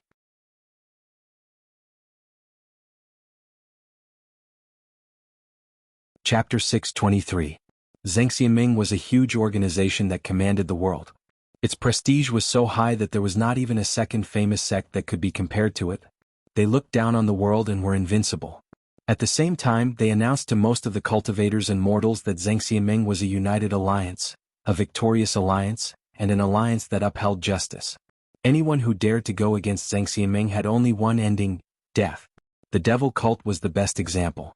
So what if they had a long history? So what if they were powerful? So what if they were vicious and vicious? In the end, they were all defeated by the efforts of Zhengxiaming and the world's righteous, and they were about to become yesterday's flower. At least in today's world, as long as Zhengxiaming did not have any problems, this organization would be invincible in the world. Most people in the world understood this. Of course, the people in Zhengxiaming also understood this. Therefore, most of the time, everyone maintained a harmonious, gentle, and united appearance. As for the disputes, quarrels, and struggles for power and profit, of course, they were all false rumors, malicious rumors created by demons and clowns like the devil cult. As the top figures in Zhengxiaming, the few divine transformation stage perfected cultivators certainly had a deep friendship with each other. They got along well with each other and there was no estrangement at all. For example, on this day, on the long street in the White Tiger district of the Immortal City, perfected cultivator Tianlan and perfected cultivator Guyu were standing outside the entrance of the tunnel, full of smiles, talking cheerfully and wittily, talking about everything in the world. They were outstanding and extraordinary, like immortals, showing the bearing of two divine transformation stage perfected cultivators, and the indestructible strength of Zhengxiaming's unity. Well, except that their voices were a little louder when they were talking. When Lu Qin arrived at the street with Atsu and Old Ma, he found that both sides of the street had been surrounded by Fuyunji's people. All outsiders were blocked. Except for Zhengxiaming, or to be exact, Fuyunji's people, no one was allowed to pass. Needless to say, the purpose of this method was to cover up and keep the secret. However, Lu Qin did not have the slightest confidence in the effect of this method. At least in Zhengxiaming, the other major forces would definitely know what was happening here. Everyone was a sieve and they all knew what they were doing. With Lu Qin's identity, the Fuyunji guards certainly wouldn't stop him, so the two of them smoothly entered the long street. After walking on the streets that were quieter than usual for a while, Lu Qin heard a familiar deep voice that was like rolling thunder, extremely imposing and dignified. Except for Supreme Tianlan, there was no one else. The voice rumbled in front of them like thunder, Bulsh *T. The bald Supreme Tianlan was very annoyed and cursed. Lu Qin and Old Ma's footsteps paused subconsciously, and then they looked at each other. Old Ma looked a little embarrassed. He wanted to say something but stopped on second thought, and his expression was a little funny. However, Lu Qin was much more natural in front of him. He said calmly, "That's how boorish people are." Old Ma's face turned pale, and then he looked at Lu Qin bitterly and complained, "I know you're bold and dare to say anything, but can you not say it to me?" Lu Qin waved his hand carelessly and said, "It's okay, I believe you and I'm not afraid of that damn baldy. But I am afraid, brother." Old Ma's fat face fell and he didn't know whether to laugh or cry. He said, I'm afraid that if those words reach the ears of that lord you'll be fine, but I'll be punished as a punching bag. What should I do then? Lucian was stunned and said, Is that possible? Old Ma rolled his eyes and said, What do you think? Lucian thought for a while and then nodded, You don't say. I've thought about it carefully. That damn Baldy might really do such a thing. It's a tactic that he often uses to beat the mountain to scare the tiger. Old Ma glared at him, and it seemed that he had nothing to say to this person. Lucian laughed heartily and patted Old Ma's shoulder. For some reason, after chatting and laughing with his old friend for a while, his tense and gloomy mood had lightened up a lot. Even the street in front of him seemed a little more spacious. Lucian laughed and patted Old Ma's shoulder. Old Ma, Lucian walked forward with him with some emotion and at the same time said, To be honest, it's all thanks to you accompanying me for so many years. You're almost the only old friend I have. It's really good to have someone to talk to. Old Ma snorted, raised his head a little and then said in a low voice, That's good. Please tell me in advance if there's a chance to save my life, so that I can run away early. Lucian laughed heartily before sending a kick over. Perfected Lord Tianlan and Perfected Lord Guyu, the two giants who stood at the peak of Zhengxianming, were currently having a verbal exchange at the entrance of the tunnel. Both sides were friendly and sincere, and their words were cautious and accurate. Even when they occasionally asked about each other's personal safety, they were very polite. Moreover, both of them were very restrained, adhering to the principle of a gentleman using his mouth and not his fists. Although there was an earth-shattering sound, the scene didn't collapse. At most, the ground couldn't withstand the heavy pressure and cracked, and some stones were shattered as a demonstration. When Lucian walked over, he found that Lu Ting and the other guards were standing far away, looking as if they wished they could turn into stone people and not see or hear anything. Even when they saw Lu Chen and the others coming, they didn't say anything. At the entrance of the tunnel, the two perfected lords were still standing there, looking at them with their eyes wide open. It seemed that they had a big fight. Lucian looked at them and sighed in his heart. If it was possible, he really didn't want to walk next to these two obviously angry perfected lords, but the situation didn't let him go, so he had to walk forward. However, after walking for a short distance, Lucian suddenly felt that something was wrong. He looked back and found that Old Ma didn't follow him. Not only that, this guy even took a few steps back. Lucian scolded in a low voice, You bastard, where's the spirit of brotherhood that you talked about as an old friend? Old Ma said seriously, Go by yourself, I'll help you collect your corpse. As he said that, he waved his hand, looking as if he wanted Lucian to go and not be a burden to him. Lucian rolled his eyes. He couldn't do anything to this cunning old friend of his. However, when he looked back, he found that the black dog had been following him all along and had no intention of backing down. This time Lucian was very relieved. He sighed and said, Humans are worse than dogs, Atsu is still more reliable. Atsu barked. Lucian smiled, but then he patted Atsu's head and pressed it to the ground. He said in a low voice, Stay here. Atsu was silent and then lay down. Lucian walked over and came to Perfected Lord Tianlan's side. The two big bosses' gazes fell on him, like two mountains pressing down on him. Facing two angry perfected lords of the divine transformation realm, the pressure was really not ordinary. Lucian took a deep breath, then with a respectful expression he greeted the two of them. Perfected Lord Tianlan looked a little angry. He sneered and said, You came at the right time. Our master of Starry Hall has a lot of opinions about Fuyunji. He even said that there's something wrong in the catacombs below and insisted on going down to take a look. Forget it, I can't be bothered to go alone with you. Lucian, accompany Perfected Lord Guyu down for a walk.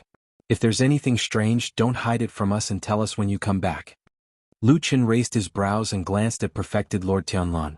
Seeing that the latter's expression was the same as usual, Lucian nodded after a moment of silence. Yes, sir. After that, he made an inviting gesture to Perfected Lord Guyu and said, This way please.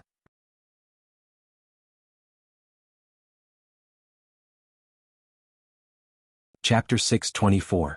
True Lord Guyu saw Lucian's actions and heard his calm and polite invitation, but he didn't move immediately. After sizing up Lucian, he didn't even respond to Lucian. Instead, he frowned slightly and raised his head to look at True Lord Tianlan.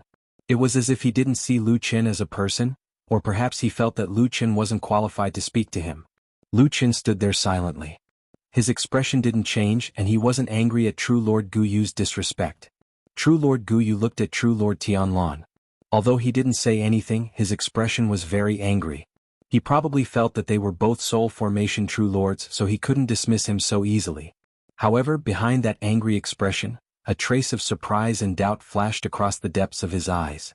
At this distance, only true Lord Tianlan could see the extremely secretive hint of inquiry in his eyes. True Lord Tianlan ignored it and waved his hand impatiently. Old geezers are always meddlesome. I don't have the patience to accompany you down. There are many things on this mountain. Lucian is my disciple. Letting him take you down is already giving you a lot of face. With that, he waved his sleeve and snorted coldly, looking very disdainful of true Lord Guyu. The atmosphere between the two of them immediately became tense, causing the surrounding guards to turn pale with fright. True Lord Guyu kept staring at true Lord Tianlan's eyes, as if he could see something from this damned Baldy's eyes. After a while, he nodded as if he knew the answer he wanted. He sneered and said to Lucian indifferently, "Lead the way." Lucian was the first to jump into the tunnel. He was no stranger to this place as he had come here many times.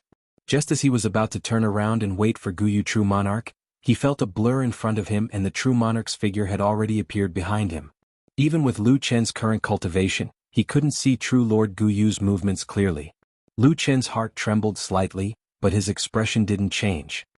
He nodded to True Lord Guyu and was about to ask him to come with him. However, True Lord Guyu had already strode forward and said, "Let's go. I've been here many times and know what I'm doing." Lucian knew that he was speaking the truth. Back then, True Lord Tianlan True Lord Guyu had invited people from Star Hall to work in this underground cave. He had seen True Lord Guyu many times in this underground city. But now, if he didn't guess wrongly, this place should have been marked as a forbidden zone. Even the people from Fuyunji couldn't enter easily. In other words, in the houses near the strange statue, the bloody scene could still be there. True Lord Guyu came down to find trouble. Lucian probably knew a little about it. Of course, he didn't dare to let True Lord Guyu casually discover the crime scene.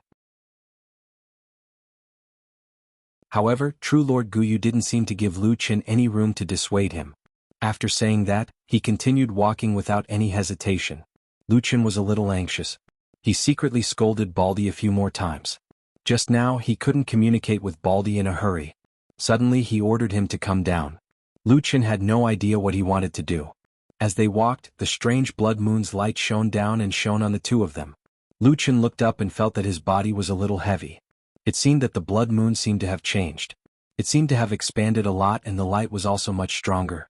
But he didn't know if it was directly related to the blood sea in the sky outside. True Lord Guyu also looked up at the blood moon in the sky. His face didn't change, but a trace of worry flashed in the depths of his eyes.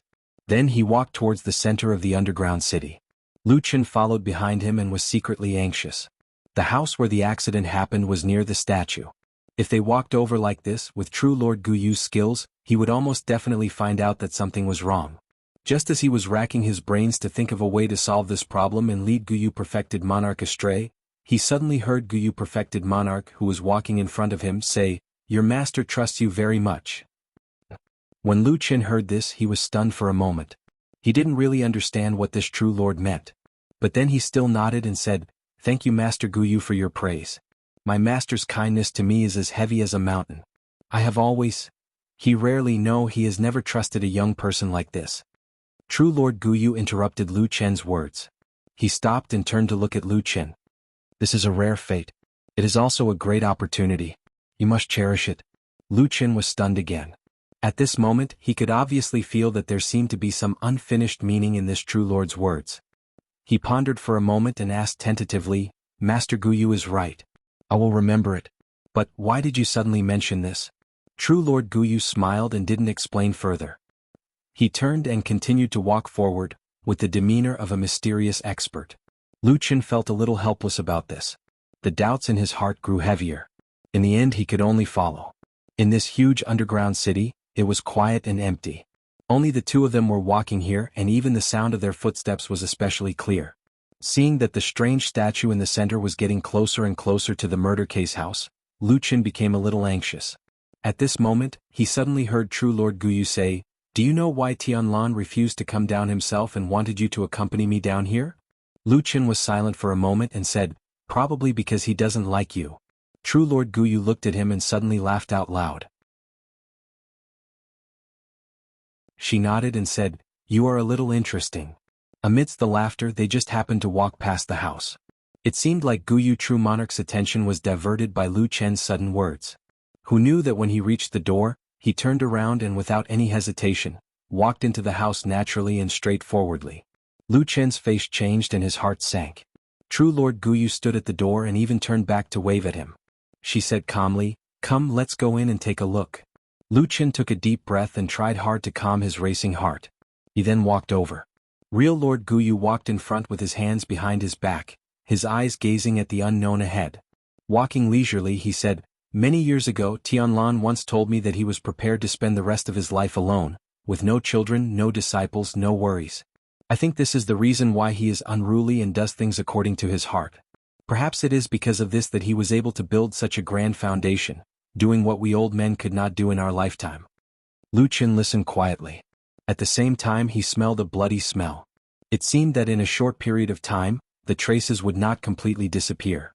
But now he actually accepted you as a disciple and values you so much. Maybe he wanted you to accompany me to let me understand this. True Monarch Guyu walked in front of him and stopped when he was about to enter the backyard. From his voice, it could be heard that there was a hint of sorrow. "But I am a little worried." If he has worries, will it affect the big things he wants to do? You have to know that all the things he succeeded in the past were done without burdens. True Lord Guyu slowly turned around and looked at Lu Chen, staring at him. Lu Chen's heart suddenly jumped. He forced a smile and said, "What do you mean by this?" True Lord Guyu was silent for a moment and then said calmly, "I am thinking that this matter is very important. Should I go and help this old friend?"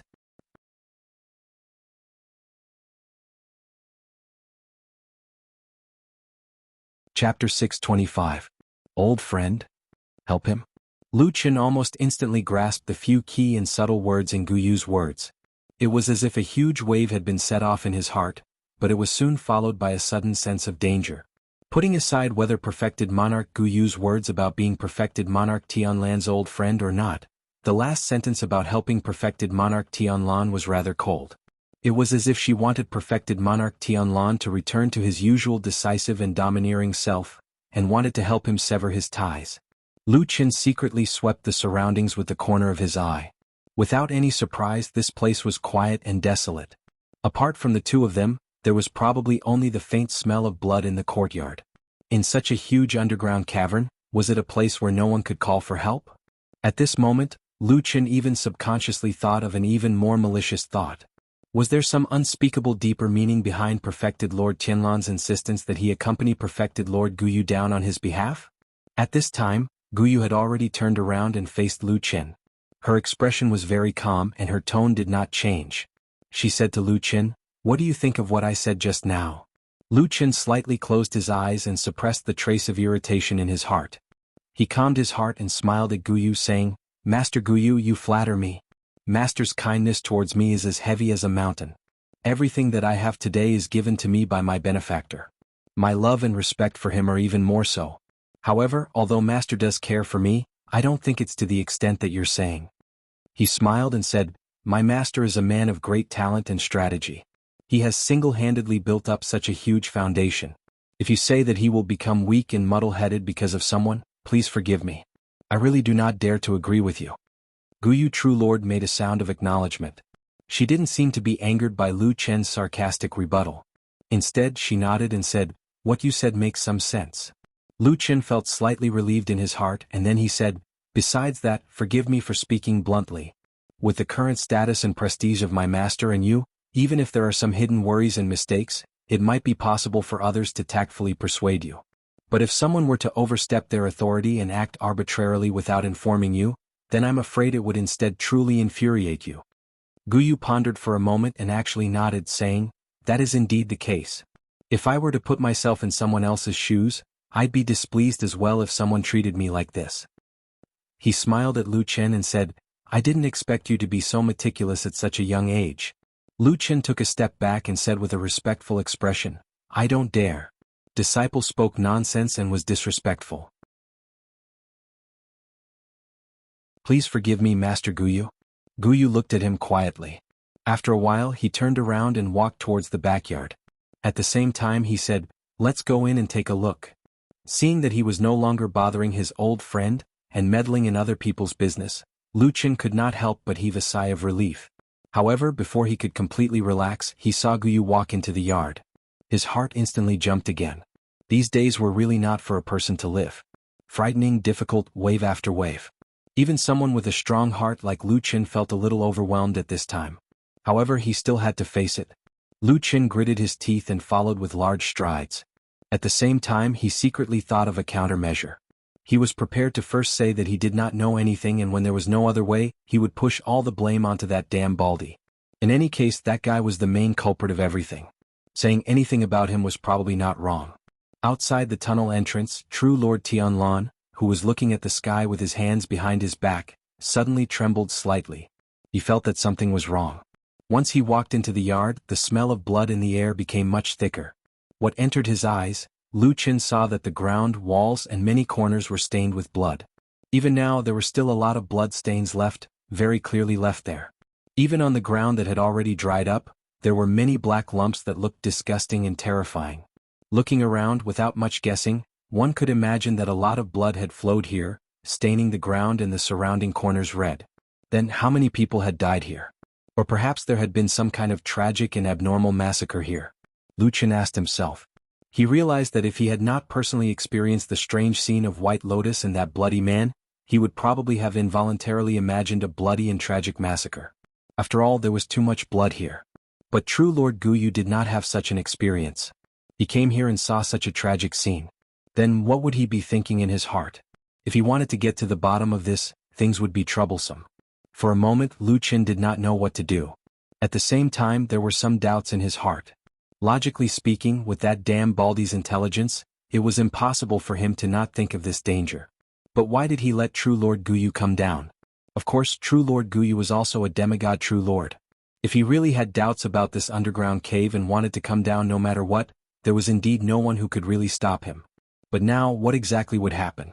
Lucien sneaked a glance at true Lord Guyu. He realized that ever since he walked into this bloody courtyard, true Lord Guyu had been silent. His gaze slowly swept across everything here. He looked at the ground, the walls, the corners, including the dry well in the courtyard, but he did not say a word. He just stood there quietly. After a while, he turned and said to Lucien, "Let's go." Left? Just like that? After true Lord Guyu said that, he walked straight out of the courtyard. Lucien looked at his back dumbfounded. But he quickly reacted and hurriedly followed. At the same time, his heart once again stirred up waves. He thought of what this true lord had said about old friends before.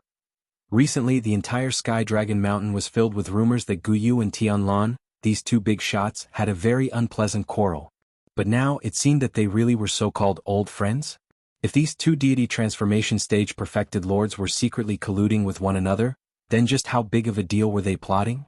Lucien felt a chill in his heart as he followed the Guyu true lord out of the house, and then saw him walking the long way back. Lucien's heart was filled with many questions. But at this moment he did not dare to ask. Just like that, he followed true Lord Guyu out of the cave and returned to the surface from the entrance of the tunnel. When they came out, countless gazes landed on Guyu perfected monarch, both in the open and in the dark. True Lord Guyu's expression was indifferent. He looked somewhat disdainful and cold. After a cold snort, he indifferently said, "If there's nothing else, I'm leaving." With that, he waved his sleeve and his entire body rose into the air. He actually flew directly into the air and then turned into a white rainbow, flying towards the direction of Sky Dragon Mountain at lightning speed. The surroundings were silent. After a while, a hearty laughter rang out. It was true Lord Tianlan. He chuckled and said, "Lucien, what did I say? There's nothing in the world that can't be said to others.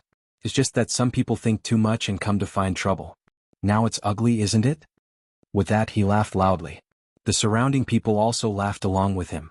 Only Lucien lowered his head. There wasn't much of a smile on his face, but a trace of palpitation flashed across his eyes.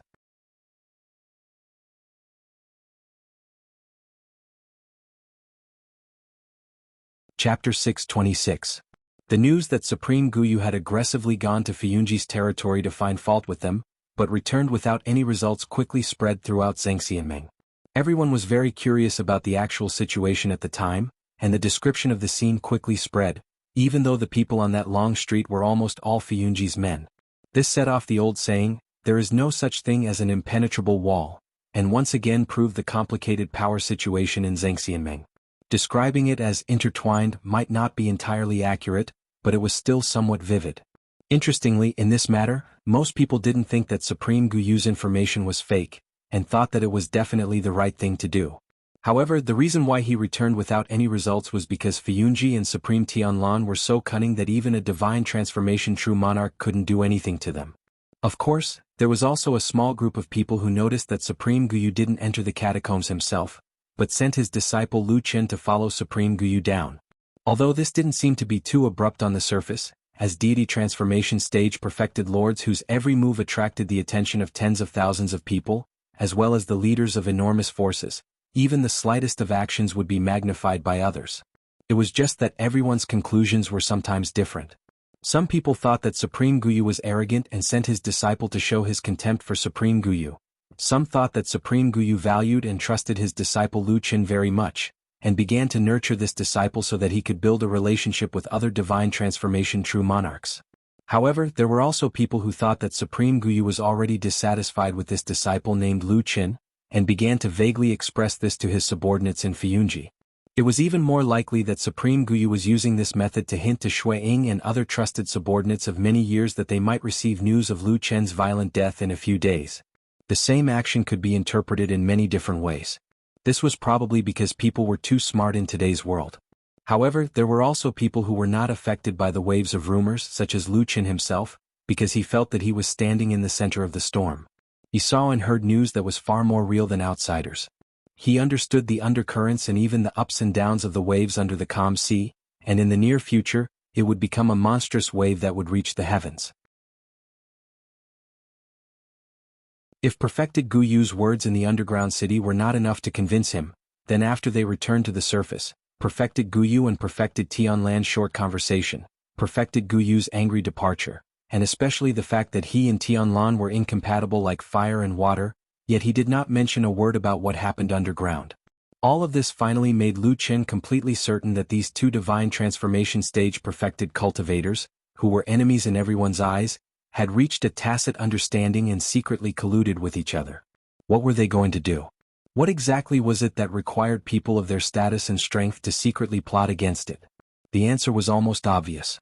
Only other deity transformation perfected sovereigns of the same level could make a deity transformation perfected sovereign seriously plot against them. Then, to be able to make a powerful and unusually arrogant person like Tianlan willing to lower his head and secretly plot an alliance, there must be more than one deity transformation perfected sovereign he had to deal with. At the very least, it was very likely that their strength was not below his and Guyu perfected sovereigns. Then there must be two deity transformation perfected sovereigns, or even more? When Lu Chen thought of this, he felt a little suffocated, but very quickly he felt a rare sense of excitement. This was a rare or even unprecedented legendary battle in the world. Even the bloody battle between Fuyunji and the devil cult over the years paled in comparison to this possibility. One must know that this was perhaps the pinnacle of the human cultivation world, and could easily determine the future of the human race in the direction of development. That damn Baldi was indeed an amazing person. Once he made his move, he was going to do something big. Do you think he believes me? On the way back, Lu Chen asked Old Ma, but before Old Ma could answer, he muttered to himself, "Now it seems that he probably believes me." Old Ma was a little puzzled by his muttering to himself and asked, "What do you mean?" Lu Chen smiled but changed the topic and said, "Well, it seems that all kinds of things have to be sped up. We can't dawdle anymore, time waits for no man." Old Ma's expression changed slightly and he glanced at Lu Chen, subconsciously lowered his voice and approached him, saying in a low voice, What's the situation here?" Lu Chen patted him on the shoulder and said, "I've said what I wanted to say just now." Old Ma was a little angry and said, "You bastard, why do you also learn from those officials, only saying half of what you want to say and acting mysteriously? Can't you just tell me clearly?" Lu Chen smiled and said, "The secrets of heaven can't be revealed, otherwise it would seem that I'm not smart enough. Besides, if I say something wrong, won't I be even more embarrassed? It's just right now."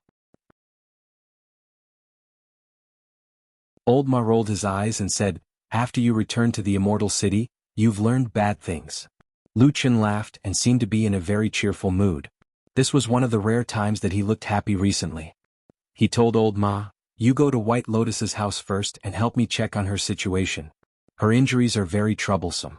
In any case, she has been with us for a period of time, and we should help her as much as we can. Old Ma nodded and said, I will go, but what about you, aren't you going? Lucian said, Yes, I have something to do, I have to go to the Heavenly Law Hall. Old Ma was startled and said, Heavenly Law Hall? What are you going to do there? Lucian said, To find Immortal Tiehu, I have something to tell him. Old Ma frowned and wanted to say something but stopped. Lucian nodded and said, I know, I have already told this matter to the damn Baldy, and he also agreed. Old Ma nodded, and the expression on his face clearly relaxed.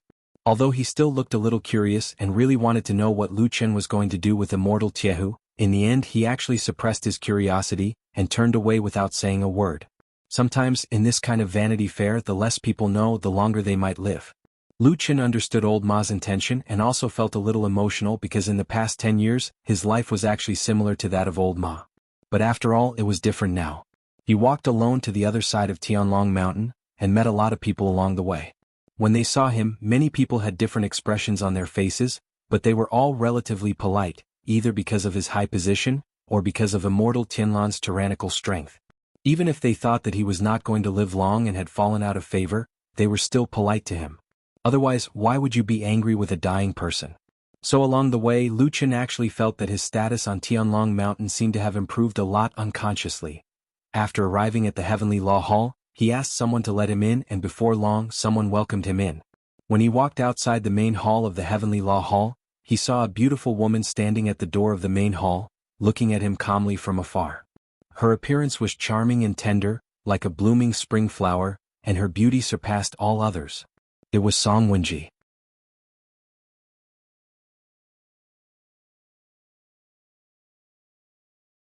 Chapter 627. Seeing Lucian coming over, Song Wenji gracefully walked down the stone steps to welcome him. She had a polite and joyful smile on her face, making people feel as if they were bathing in the spring breeze. Lucian also went up to greet her. Everyone looked at each other and smiled. The atmosphere was very harmonious and warm.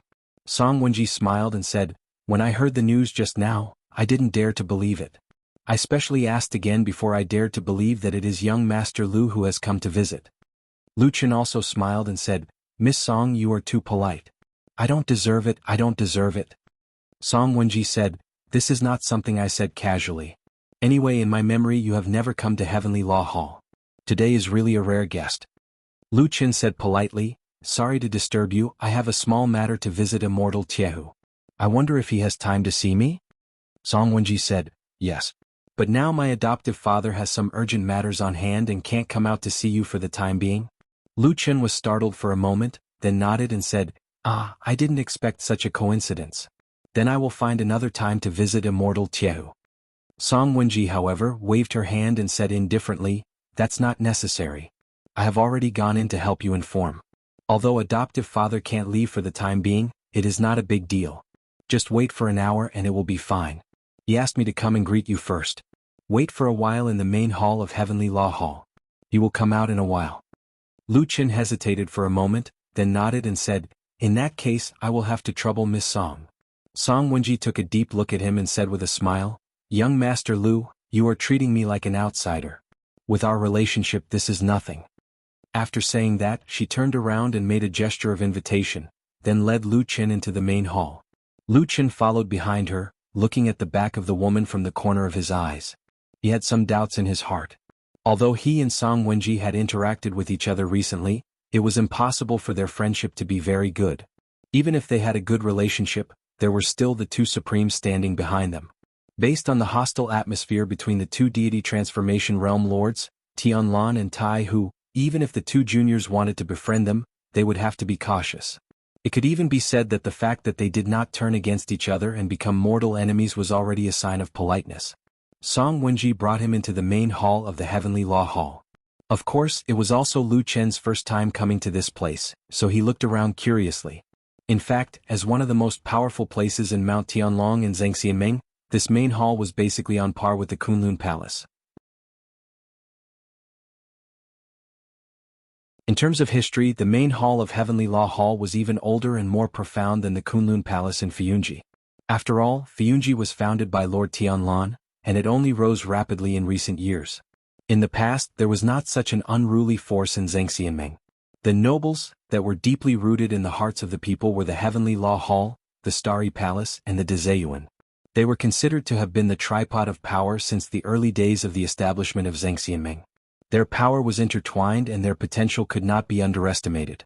Therefore, the heavy sense of a long history was also reflected in this main hall.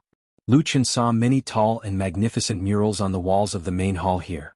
The murals depicted either ancient legends or some heroes and legendary lords from thousands of years ago. The sense of vicissitudes of history, the sense of heaviness, and even the sense of excitement that made people yearn for it arose spontaneously. These things could not be felt in the Kunlun Palace at all. Although in terms of size the scale of the Kunlun Palace was much larger than the main hall of Heavenly Law Hall, and the architecture was extremely luxurious and grand. At a glance, one could see the typical style of Lord Tianlan, unscrupulous, arrogant, and the most powerful in the world. He wanted to suppress everyone in the world even if it was a main hall. In the main hall of Heavenly Law Hall, there was no exclusive lotus throne like that of Lord Tianlan, which was as high as the seat of God or Buddha. At most, there was a large and luxurious chair placed in the center of the main hall, and the rest were ordinary tables and chairs for receiving guests. These things were not complicated. It only took Lu Chen a blink of an eye to see them clearly. Naturally, he had the same feeling in his heart. In fact, it would be fine if he did not come here because he felt that Lord Tianlan's Kunlun Palace was magnificent and looked down upon the world. However, when he came to this place with such a long history, he suddenly had a dangerous thought that it could not be a nouveau riche. That damn Baldy doesn't look like a person without a background. Even if we go back to the past, his master, Lu Chen's grandmaster, Lord Tianhong, was also a peerless lord who was famous all over the world and was a famous inheritance. In terms of connotation, there seemed to be few in the world that could be more profound than Lord Tianlan's. Why did that damn Baldy give himself the temperament of a nouveau riche? Lu Chen thought and criticized in his heart. Of course he could not show it on his face. He followed Song Wenji all the way to the seat and sat down. Someone had already served them good tea. Then Song Wenji dismissed the others, leaving only the two of them in the huge hall of Heavenly Law Hall, which seemed a little empty. "Young Master Lu, we meet alone again." Song Wenji said to Lu Chen with a smile after taking a sip of the immortal tea. Lu Chen almost choked on the tea in his mouth. After a moment of hesitation, he put down the teacup in his hand and said seriously, "Miss Song, I don't understand what you mean. We didn't specially meet alone, did we?"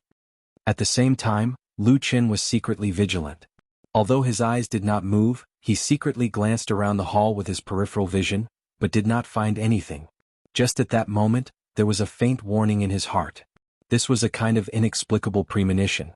There was no evidence to speak of, but it was unknowingly possessed by him when he was lurking in the devil cult in the past in that extremely dangerous situation. Like a lonely wild wolf, cautiously facing the world full of dangers. In a secret corner of the hall of Heavenly Law Hall, separated by a thick wall at this moment, Immortal Tiehu, who was supposed to be dealing with a small but urgent matter and therefore could not leave to make Lu Chen wait for a while, was sitting in a secret chamber behind the wall. There was a strange mirror shimmering with a strange light. It was unknown what kind of strange ability had been set up on it, but it actually reflected the scene of Song Wenji and Lu Chen sitting across from each other in the hall. Not only was the image extremely clear, even their voices were transmitted here without a single error. Immortal Tiehu looked indifferently at Lu Chen on the image, listening to his words. Although Song Wenji did not notice, he could tell that Lu Chen was observing the surroundings. His white eyebrows twitched, then he suddenly sneered and said to himself, "He is indeed a top-notch shadow master. He can actually detect my presence." He pondered for a moment, then suddenly picked up a piece of jade and said in a deep voice, "Ask him why he is here." In the image, Song Wenji's body paused for a moment, then smiled at Lu Chen and said, "Young Master Lu, today you specially came to find my Yifu. What is it for?"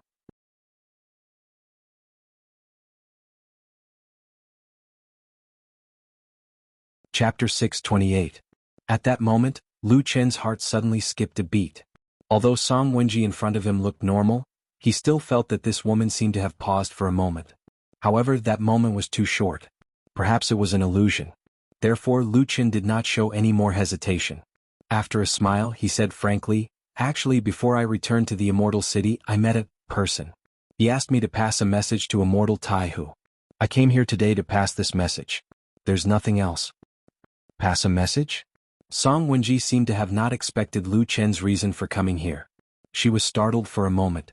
After a while she smiled and said, "To be able to trouble immortal Tianlan's only disciple, young Master Lu, to pass a message, this person's identity must be extraordinary, right?" Lu Qin nodded and said with a smile, "It's all right. However, I feel that a person who is qualified to talk to someone like Uncle Master Tai who shouldn't be too bad." "That's true." Song Wenji seemed to have thought of this as well. She laughed in a self-mocking manner, and then her charming gaze swept across Lu Chen's face. Her expression was gentle like ripples of water as she said softly, "Then who exactly is this person? I wonder if young Master Lu can tell me?" Lu Chen thought for a moment and said seriously, "Miss Song, it's not that I want to be disrespectful to you. However, the person who entrusted this to you did not say that his name can be passed on to others. How about this, when Uncle Master Tai who arrives later, I will report this matter to him and then leave. As for how he will deal with this matter, I can't be a busybody." He smiled and said, "When the time comes you can ask Uncle Master Tai who. With the close relationship between you and your daughter, and Uncle Master Tai who's love for you, I believe he will tell you everything he knows." Song Wenji's expression changed slightly, not because Lu Qin didn't want to tell her the identity of the messenger, but because the man in front of her mentioned intimate relationship, love and other words in his last words. Perhaps she was paranoid or perhaps she thought too much, but she felt that it was a little harsh as if Lu Qin was referring to something else. But when she looked carefully at Lu Chen's face again, she found that this person's expression was the same as usual, and the tone of his voice had not changed at all. There was no sarcasm in his words at all. Could it be that he was thinking too much? There were some things that would leave a guilty conscience in one's heart. Even if one was wearing a warm and soft skin, one would still be afraid of being mentioned. For some things, even if one had an excuse, one would still feel ashamed. It was like the deepest wound that couldn't be healed, always dripping with blood as it cut into his heart. Just a touch would cause him pain. Some people would become numb to the pain after a long time, slowly getting used to it. Then this kind of thing would no longer matter to him and the wound would slowly be covered up. But there were also some people, although everything was so outstanding on the outside, but their hearts could never pass that hurdle, and would sink into this painful abyss for a long time. Song Wenji stared at Lu Qin, her eyes bright, sharp but no longer clear. Lu Qin felt it and also raised his head to look at her. After a while he asked softly, "Miss Song, what's wrong?" Song Wenji was silent for a while, shook her head and said, "Nothing." "Ha!" When the tea in the cup was slightly cold, a burst of bright and clear laughter suddenly came from the depths of the Hall of Heavenly Justice. After hearing this voice, Lu Qin and Song Wenji both stood up and turned to look in that direction. After a while, Jehu Supreme walked over with vigorous steps, in high spirits, full of energy as if he had encountered some happy event and was very happy. Along the way he waved to Lu Qin and said with a smile, "Little Lu, it's rare for you to come to my place, a rare guest, a rare guest." Lu Qin revealed a respectful expression, bowed politely and then said with a smile, "I have some matters to attend to, and have disturbed Sherba's cultivation, it's really a sin." Jehu Supreme waved his hand indifferently, then walked to his throne and sat down, and signaled for Lu Qin to sit down and talk. And at this time, Song Wenji smiled and personally went to serve tea, poured a cup for Jehu Supreme and changed the tea for Lu Qin. After Lu Qin thanked Lu Qin, Jehu Supreme looked especially gentle and kind today, and said to Lu Qin with a smile, "Little Lu, if you have time in the future, come visit me more often, don't stand on ceremony. To be honest, among all the disciples under the immortals in Zhangxianming, I think you are the most promising, the others don't look like they will be able to achieve anything." Lu Qin was shocked and quickly stood up and said with a smile, "Sherboy, you flatter me, I don't deserve it. Many senior brothers in the immortal allies have been famous for many years, their cultivation is profound, and their prestige is great. I'm still far from them." Jehu Supreme snorted and said, "But they are all useless, what's the use?" He looked at Lu Qin and said with a smile, "But you are different, Brother Tianlan has the most sharp eyes in the world, those who can be chosen by him must be outstanding geniuses." As he spoke, he sighed and continued, "To think that our Hall of Heavenly Law will have no successor in the future, this old man is truly disappointed." When Lu Qin came here he never thought that Jehu Supreme would have such a high evaluation of him. He was really caught unprepared, and didn't know what to say for a moment. Of course he would not take the words of this big boss seriously, but he secretly criticized in his heart, thinking that these immortals of Huashan realm were all as cunning as old foxes, too difficult to deal with, and he would be fooled if he was not careful.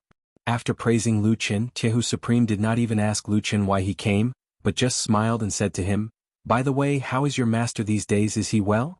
Lu Qin was slightly shocked, and at that moment, his mind involuntarily had some thoughts, but he immediately replied, "Thank you for your concern, Sherbua. Master is in good health. Before I came here, he asked me to send his regards to you." Tiehu Supreme's eyes slightly narrowed, and then he nodded. His expression seemed to be a little lighter, but he was still very polite to Lu Qin. After a few more words he asked Lu Qin, "Little Lu, what brings you here today?" Lu Qin secretly heaved a sigh of relief, thinking that after going through so much trouble, he finally got to the point.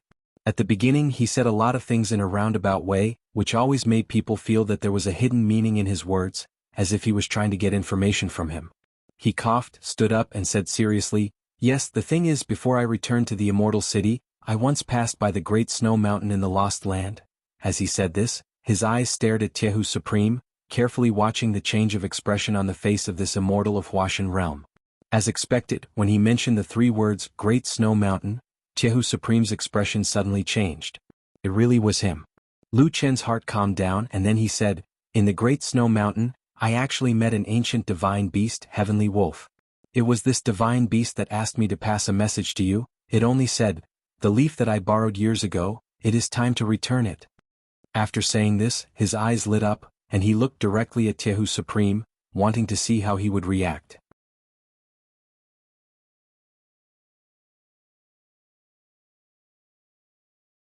Chapter 629. White Lotus put on a coat and sat by the window, staring blankly at the scenery outside the window. Although it was called a scenery, it was actually just a sky with a few trees.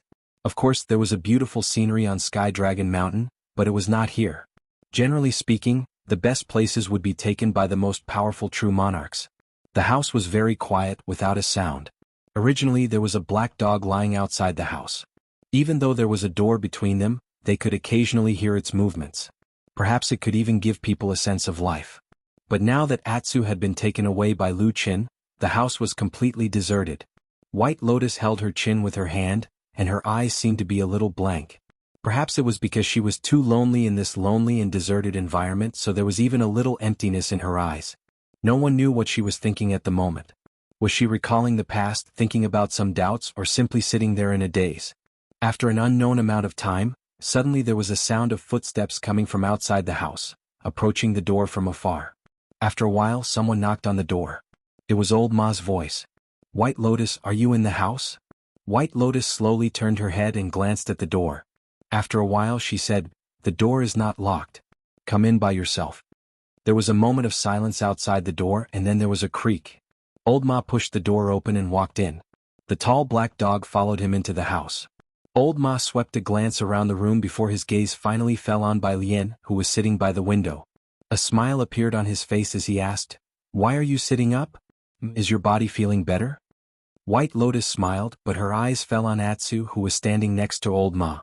Unlike Old Ma, who was looking around when he came in, Atsu stared at White Lotus as soon as he came in. The eyes of a person and a dog met in midair. After a moment, White Lotus looked away and said to Old Ma, "I'm fine and I've been lying down for a long time. I want to sit up." Well, Old Ma didn't think much of it. He walked over and moved a chair to sit down. "Lu Qin is busy but he still remembers you, so he asked me to come over and see if you are better. If there is anything you need my help with, just tell me." White Lotus shook her head and said, I'm fine. Old Ma moved his fat body on the chair and asked curiously, "How did you get hurt? Why did you suddenly cause such a big trouble? Can you tell me?" White Lotus glanced at him and asked, "Didn't Lu Qin tell you?" Old Ma was stunned for a moment and said, "No." White Lotus said, "It seems that he doesn't keep everything from you." After a pause, she looked at Old Ma, whose face was a little gloomy, and said lightly, "Actually, I don't know. I only remember that I followed Lu Qin to the underground city, and then I lost consciousness. I can't remember what happened after that, but when I woke up I was probably here." Oh. Old Ma didn't say anything more. Or perhaps he wasn't particularly familiar with this girl, so he didn't have anything to say. After dawdling for a while, the atmosphere became a little awkward, so Old Ma quickly found an excuse to get up and leave. However, just as he was about to leave the room, he suddenly stopped in his tracks as if he had something to say. White Lotus felt his movement and looked over. Old Ma hesitated for a moment and said to White Lotus, Lucian isn't a bad person, at least he's a good friend. He's done everything he can for you. Don't blame him. White Lotus stared at him for a moment, and her expression gradually eased. She nodded and said, I know. Old Ma chuckled and turned to leave. Suddenly he heard White Lotus say, Actually, you're also a good friend. Does Lucian know that? Old Ma paused for a moment, but he didn't look back. Then he walked out of the door and left. Atsu followed him and left. When he left, he looked back and stared at White Lotus fiercely and vigilantly. It seemed that the relationship between this black dog and this girl was always inexplicably tense. Old Ma and Atsu left after the somewhat routine greeting, and the room quickly returned to its original cold and cheerless state. White Lotus walked over and closed the door. After thinking for a moment, she locked it. Just that when she silently turned around, preparing to walk back to the bed, her vision suddenly blurred. Just behind her, in this cold and lonely room, a huge and tall figure suddenly appeared, like a mountain peak standing behind her, and then looked down at her from above. It was a huge and burly bald man in a loose robe. Just by standing there quietly, he already looked like a god. This room was surrounded by walls, and probably only connected to the outside world through the window and the door. But judging from the size of the door frame, it was impossible for this bald man to enter and exit freely, not to mention the smaller window. How did he enter this room? How did he manage to stand behind White Lotus without a sound? At that moment, White Lotus felt goosebumps all over her body. Her face turned pale and her body began to tremble. It was as if she had subconsciously taken a step back, wanting to escape from this place. But in her panic, this indifferent and emotionless true Lord Tianlan suddenly stretched out his hand. His movements did not seem fast, as if he was calmly extending his hand to greet her. However, White Lotus's eyes were filled with despair. Her entire body seemed to be bound by an invisible force, trembling uncontrollably. She watched helplessly as the hand reached for her face, and then, as if it was teasing her, grabbed her chin and lifted it up a little. She seemed to have lost all the strength and courage to resist when facing true Lord Tianlan. Her whole body trembled and her face was lifted high. There was even a look of fear in her eyes. True Lord Tianlan looked at her with great interest. He stared at her for a while, thought for a moment, and then nodded. You seem to be very afraid? He calmly asked White Lotus. This sentence sounded very gentle and quiet, not like the cruelty of an old cat catching a mouse. But White Lotus seemed to be even more afraid. Her body trembled and she couldn't speak. True Lord Tianlan didn't seem to care about this at all. His thick fingers caressed White Lotus' delicate and fair face as if he was touching a rare treasure. After a while, he suddenly smiled and said to her, the method of blood food originated from the southern border barbarian witchcraft which had been passed down for a long time. Later on, those trash of the devil cult took it and slightly improved it. It looks like it can be used, but in fact, there are a lot of hidden dangers in it. It looks scary and powerful, but in fact, it's a broken thing that can't even be shown in public. You actually treat this thing as a treasure? He said with a smile, looking at the girl in front of him like a wolf.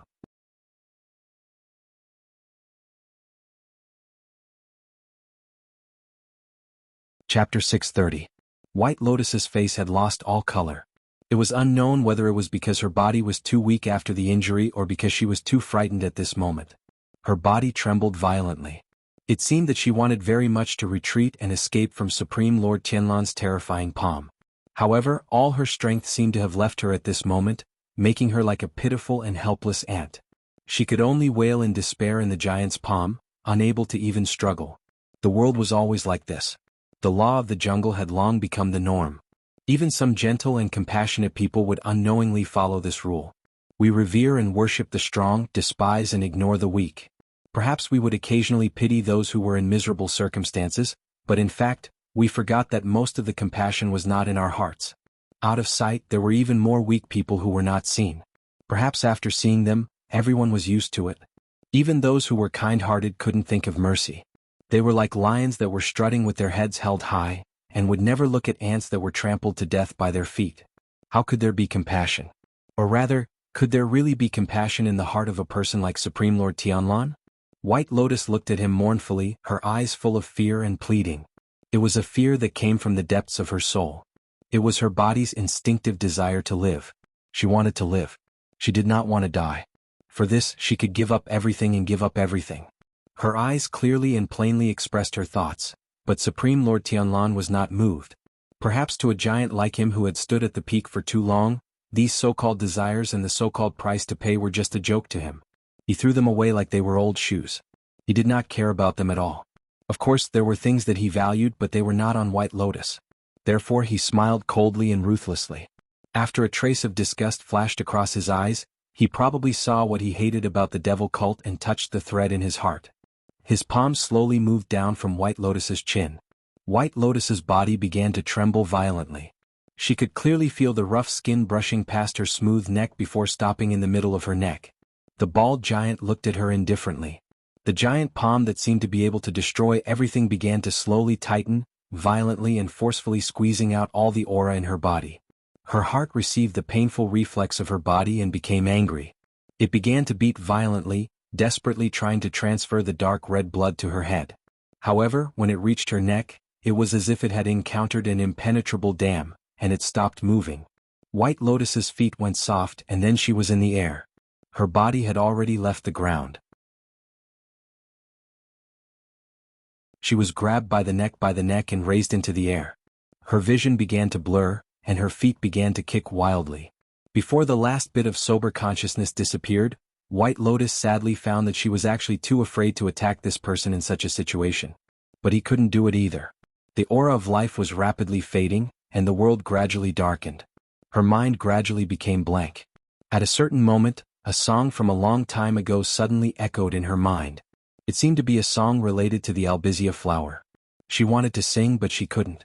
She didn't know why, but some fragmented images suddenly flashed through her mind, like fragments of memories that had long been lost. In that daze she seemed to see a kind woman hugging her and kissing her. White Lotus desperately wanted to see that face clearly, but it was always blurred. Suddenly, a huge black shadow fell from the sky, took everything away, destroyed everything, and smashed the only figure that she felt warm into pieces. Then, like a mountain, it turned around and slowly walked towards her. Her vision went black and she fainted, completely losing consciousness. The room was quiet. True Lord Tianlan indifferently looked at the girl in his hand who was slowly lowering her head. With the last bit of strength left, he could completely destroy this budding life. As long as he used a little more strength on his fingers. As long as he tightened the gap between his palms. Even he himself knew that he didn't need to go through so much trouble from the beginning. He could have easily crushed this woman with a finger instead of torturing people like those trash from the devil cult. But he still didn't do it immediately. He suddenly felt that he was a bit like a member of the devil cult. This thought made True Lord Tianlan a little unhappy, but he still didn't let go. At this moment, a sudden sound of footsteps came from outside the room. A moment later, a familiar voice came in. It was Lucian. White Lotus, are you okay? True Lord Tianlan was silent for a moment, then he threw White Lotus away like throwing a rag. With a bang, White Lotus's body fell unconscious and fell to the ground, knocking over a table and making a loud noise. The outside of the room instantly quieted down. But what followed was not the expected scene of someone breaking the door and entering. Instead, it was silent, as if Lu Chen's voice was just a hallucination of the wind and no one had come here at all. True Lord Tianlan tilted his head and glanced at the door. Then his eyes slowly swept across the wall, sweeping across some unknown places on the wall. The corners of his mouth suddenly revealed a trace of a smile, as if his mood had suddenly improved, as if he had seen something that he liked and was satisfied with. He quietly stood in the room, gazing at the surrounding walls, and then patiently waited. At the corner of the wall about 7 feet away from the door, there was suddenly a very soft sound. It was so soft that it was almost inaudible, as if someone had carelessly touched the wall. But True Lord Tianlan's eyes were already one step ahead of it, staring at that place. He stood quietly. If he wanted to, perhaps he could make it so that not a single trace of his aura leaked out. He could turn invisible and empty, or he could transform into anything, making people think that it was a table, a chair, or a bed and not arousing any suspicion. But he didn't. He just smiled and looked at the corner, casually not controlling his own aura. The sound in the corner instantly went silent. Like a vigilant wolf that had sensed some unknown threat in the darkness, even though there was an urgent bait in front of him, he still forced himself to endure it. The sound outside the room quieted down, followed by a faintly discernible killing intent. Inside the room, True Lord Tianlan's eyes became increasingly bright. His gaze began to drift again, looking at the four walls, sometimes fast, sometimes slow. It seemed that no matter how the person outside the room moved, they could not escape his perception. And that terrifying aura locked the person outside the room, making that killing intent thicker and thicker as if it was about to explode. You're tuning in to the Han Lee's Wuxia Chronicles YouTube channel.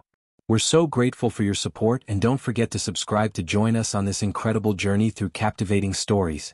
Your generosity through donations truly makes a world of difference, as it's the primary source of revenue that allows me to expand and enhance this channel for you. Thank you from the bottom of my heart for being a part of this adventure.